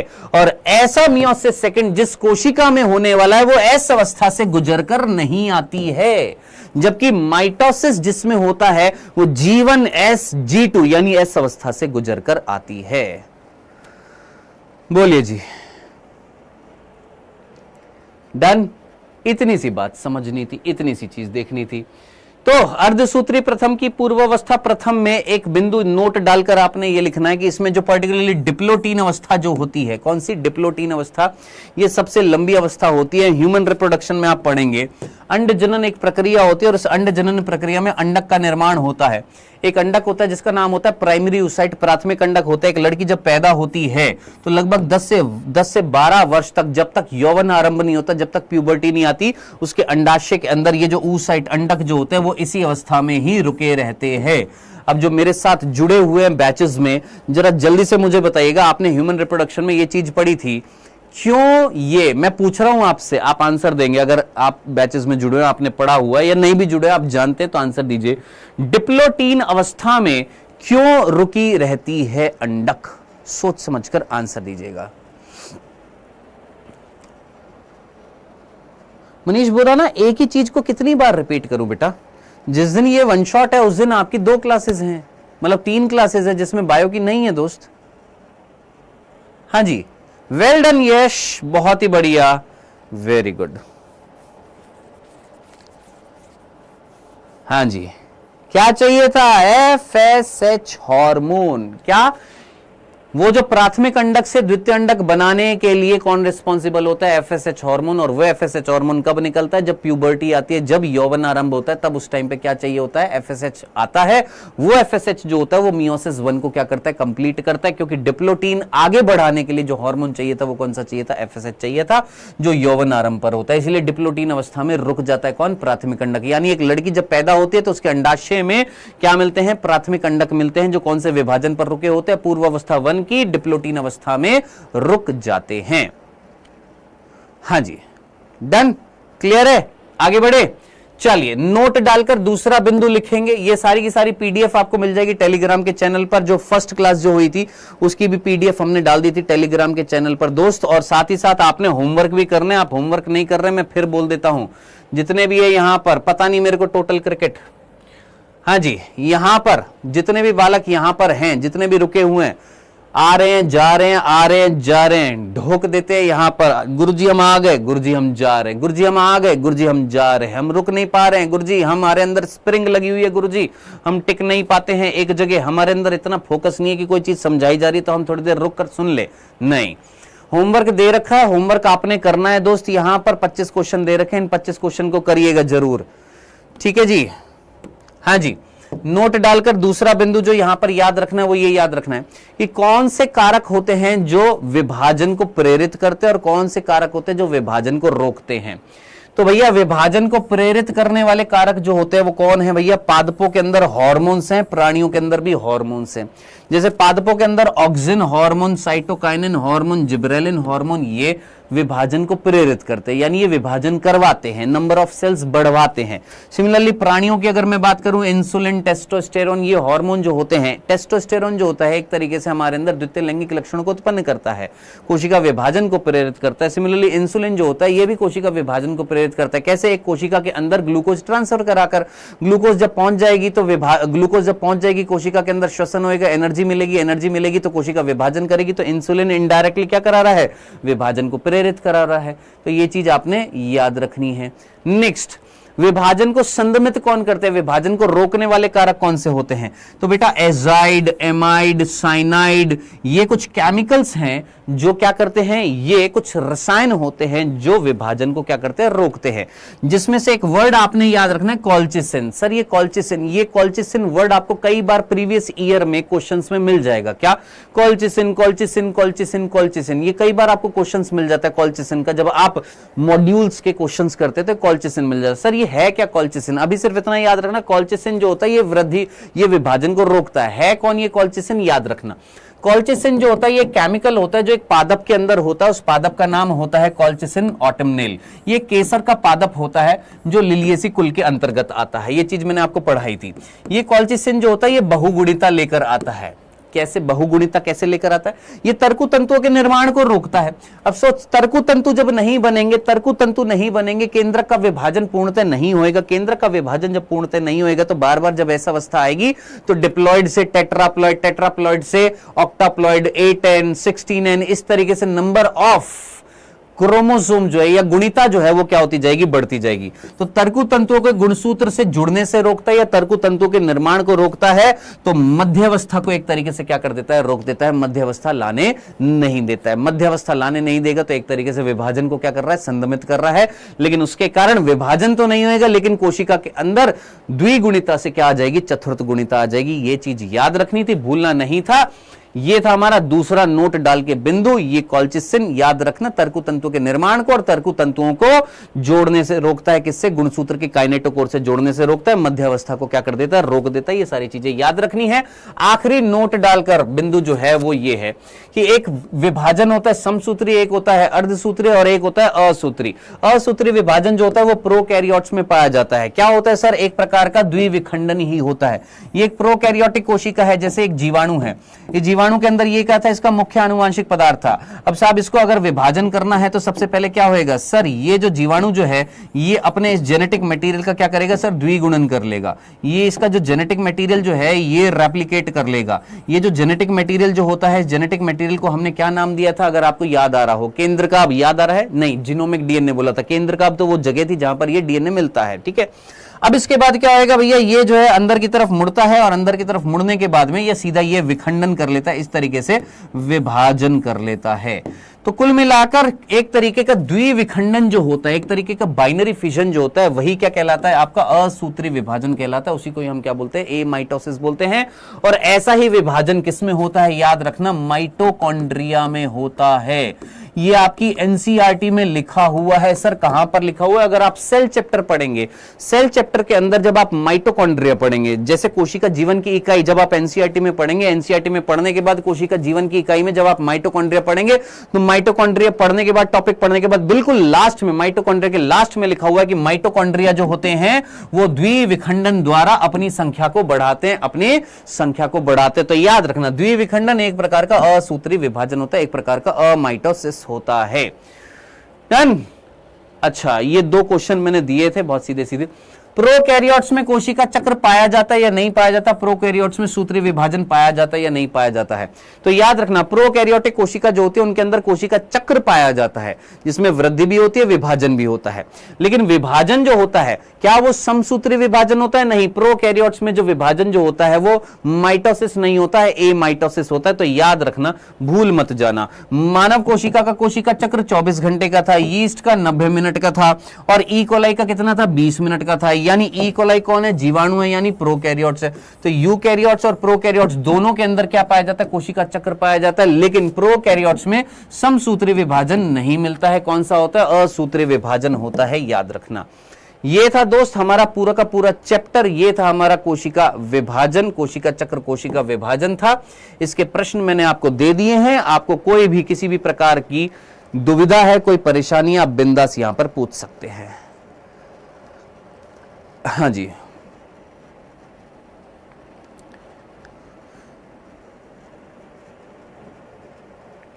सर टेलीग्राम का चैनल कौन सा है? बेटा टेलीग्राम का चैनल जो है वहां पर पीडीएफ मिल जाएगी, वहां पर जाकर आप अपने नोट्स बना सकते हैं। ये टेलीग्राम का चैनल यहां पर दिया हुआ है। अभी आप देख रहे हैं इस क्लास को, इसी क्लास को यूट्यूब पर आप देख रहे हैं, टेलीग्राम का चैनल यहां पर दिया हुआ है। बैच यहां पर दिखाया हुआ, आरंभ 2 बैच अगर जुड़ना चाहते हैं, नंबर बताया हुआ है, होमवर्क का लिंक दिया हुआ है। हम इन चीजों को देखते ही नहीं है, जरा देख लिया करो यहाँ पर जो जो चीजें बताई जाती हैं। ठीक है बॉबी कुमार, नहीं तो तुमान साहू मैं नहीं जानता बेटा कौन है। हाँ जी,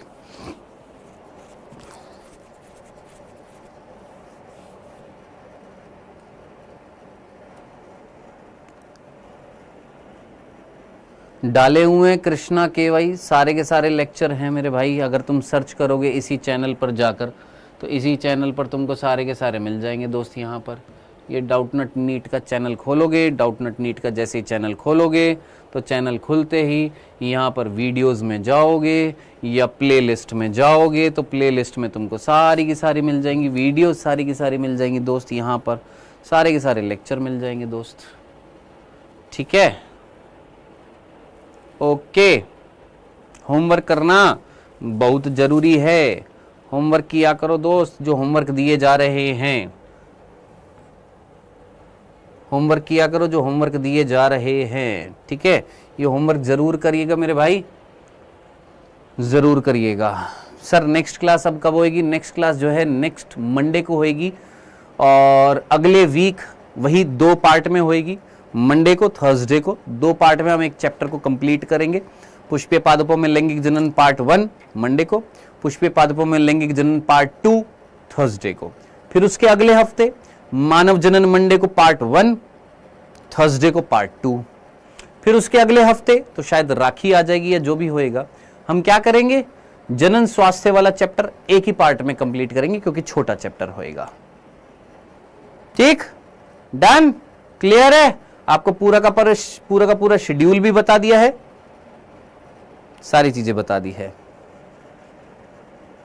नहीं बेटा बायो की नहीं होएगी दोस्त। किसकी क्लास होएगी आपकी? फिजिक्स और केमिस्ट्री की होएगी। 2 पार्ट में होएगी, पहले फिजिक्स होएगी, फिर केमिस्ट्री होएगी, फिर फिजिक्स होएगी। 3 बार होएगी आपकी क्लास। चलो बोलो ड्रीम गर्ल। वंदना मैंने अभी अभी कुछ बोला कुछ बोलता हूं, सुना करो।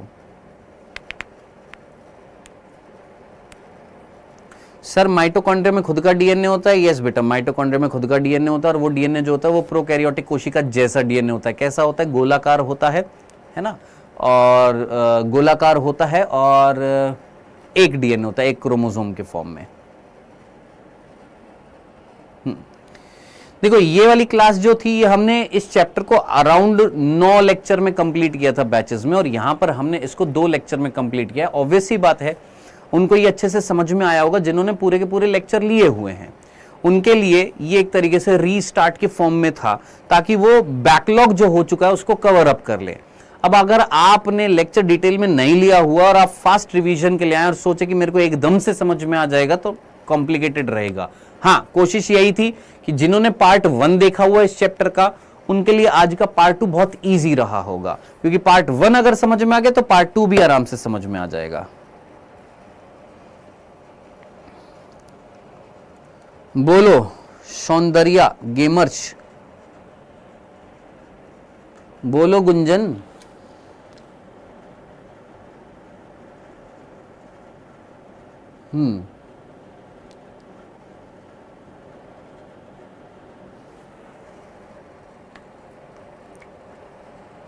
सर नेक्स्ट चैप्टर कौन सा पढ़ाएंगे? पुष्पीय पादपों में लैंगिक जनन। नेक्स्ट क्लास कब होएगी? मंडे को, सोमवार को। सुन लो एक बार, नेक्स्ट क्लास अगले सोमवार को। कौन सी? रिप्रोडक्शन इन फ्लावरिंग प्लांट्स, 12वीं कक्षा की पुष्पीय पादपों में लैंगिक जनन, 2 पार्ट में पूरे का पूरा चैप्टर कंप्लीट करेंगे। ठीक है, 2.5 घंटे की क्लास होएगी, कोशिश करेंगे जितना जल्दी कंप्लीट कर सके, ताकि जल्दी से जल्दी कंप्लीट हो जाएगा तो आपको भी टाइम मिल जाएगा रिवीजन करने का। हाँ जी सर, YouTube की क्वालिटी अच्छी नहीं है, डाउट नट किया। अरे भोंदूलाल, तूने अपने फोन में YouTube की क्वालिटी कम कर रखी है बुद्धू। सबकी क्वालिटी एक जैसी होती है, तुम्हारे ऊपर डिपेंड करता है कि तुम अपनी क्वालिटी अच्छी करना चाहते हो कि खराब करना चाहते हो। तो वीडियो जहां पर देख रहा है उस वीडियो पे जाकर वहां पर क्लिक कर और वहां पर क्वालिटी को इंक्रीज कर ले। अले लल्लू, लल्लू जरा पानी दे दो। हाँ जी, चलो मिलते हैं बेटा मंडे को और कंप्लीट करेंगे पुष्पे पादपों में लैंगिक जनन का पार्ट 1। मिलते हैं मंडे को, बाय बाय। तो उससे पहले ये जरूर कर लेना और देख लेना तुम्हारे कितने मार्क्स आ रहे हैं, टोटल कितने सही हो रहे हैं। होमवर्क जरूर अप्लाई कर लेना। चलो बाय बाय बच्चों, टेक केयर।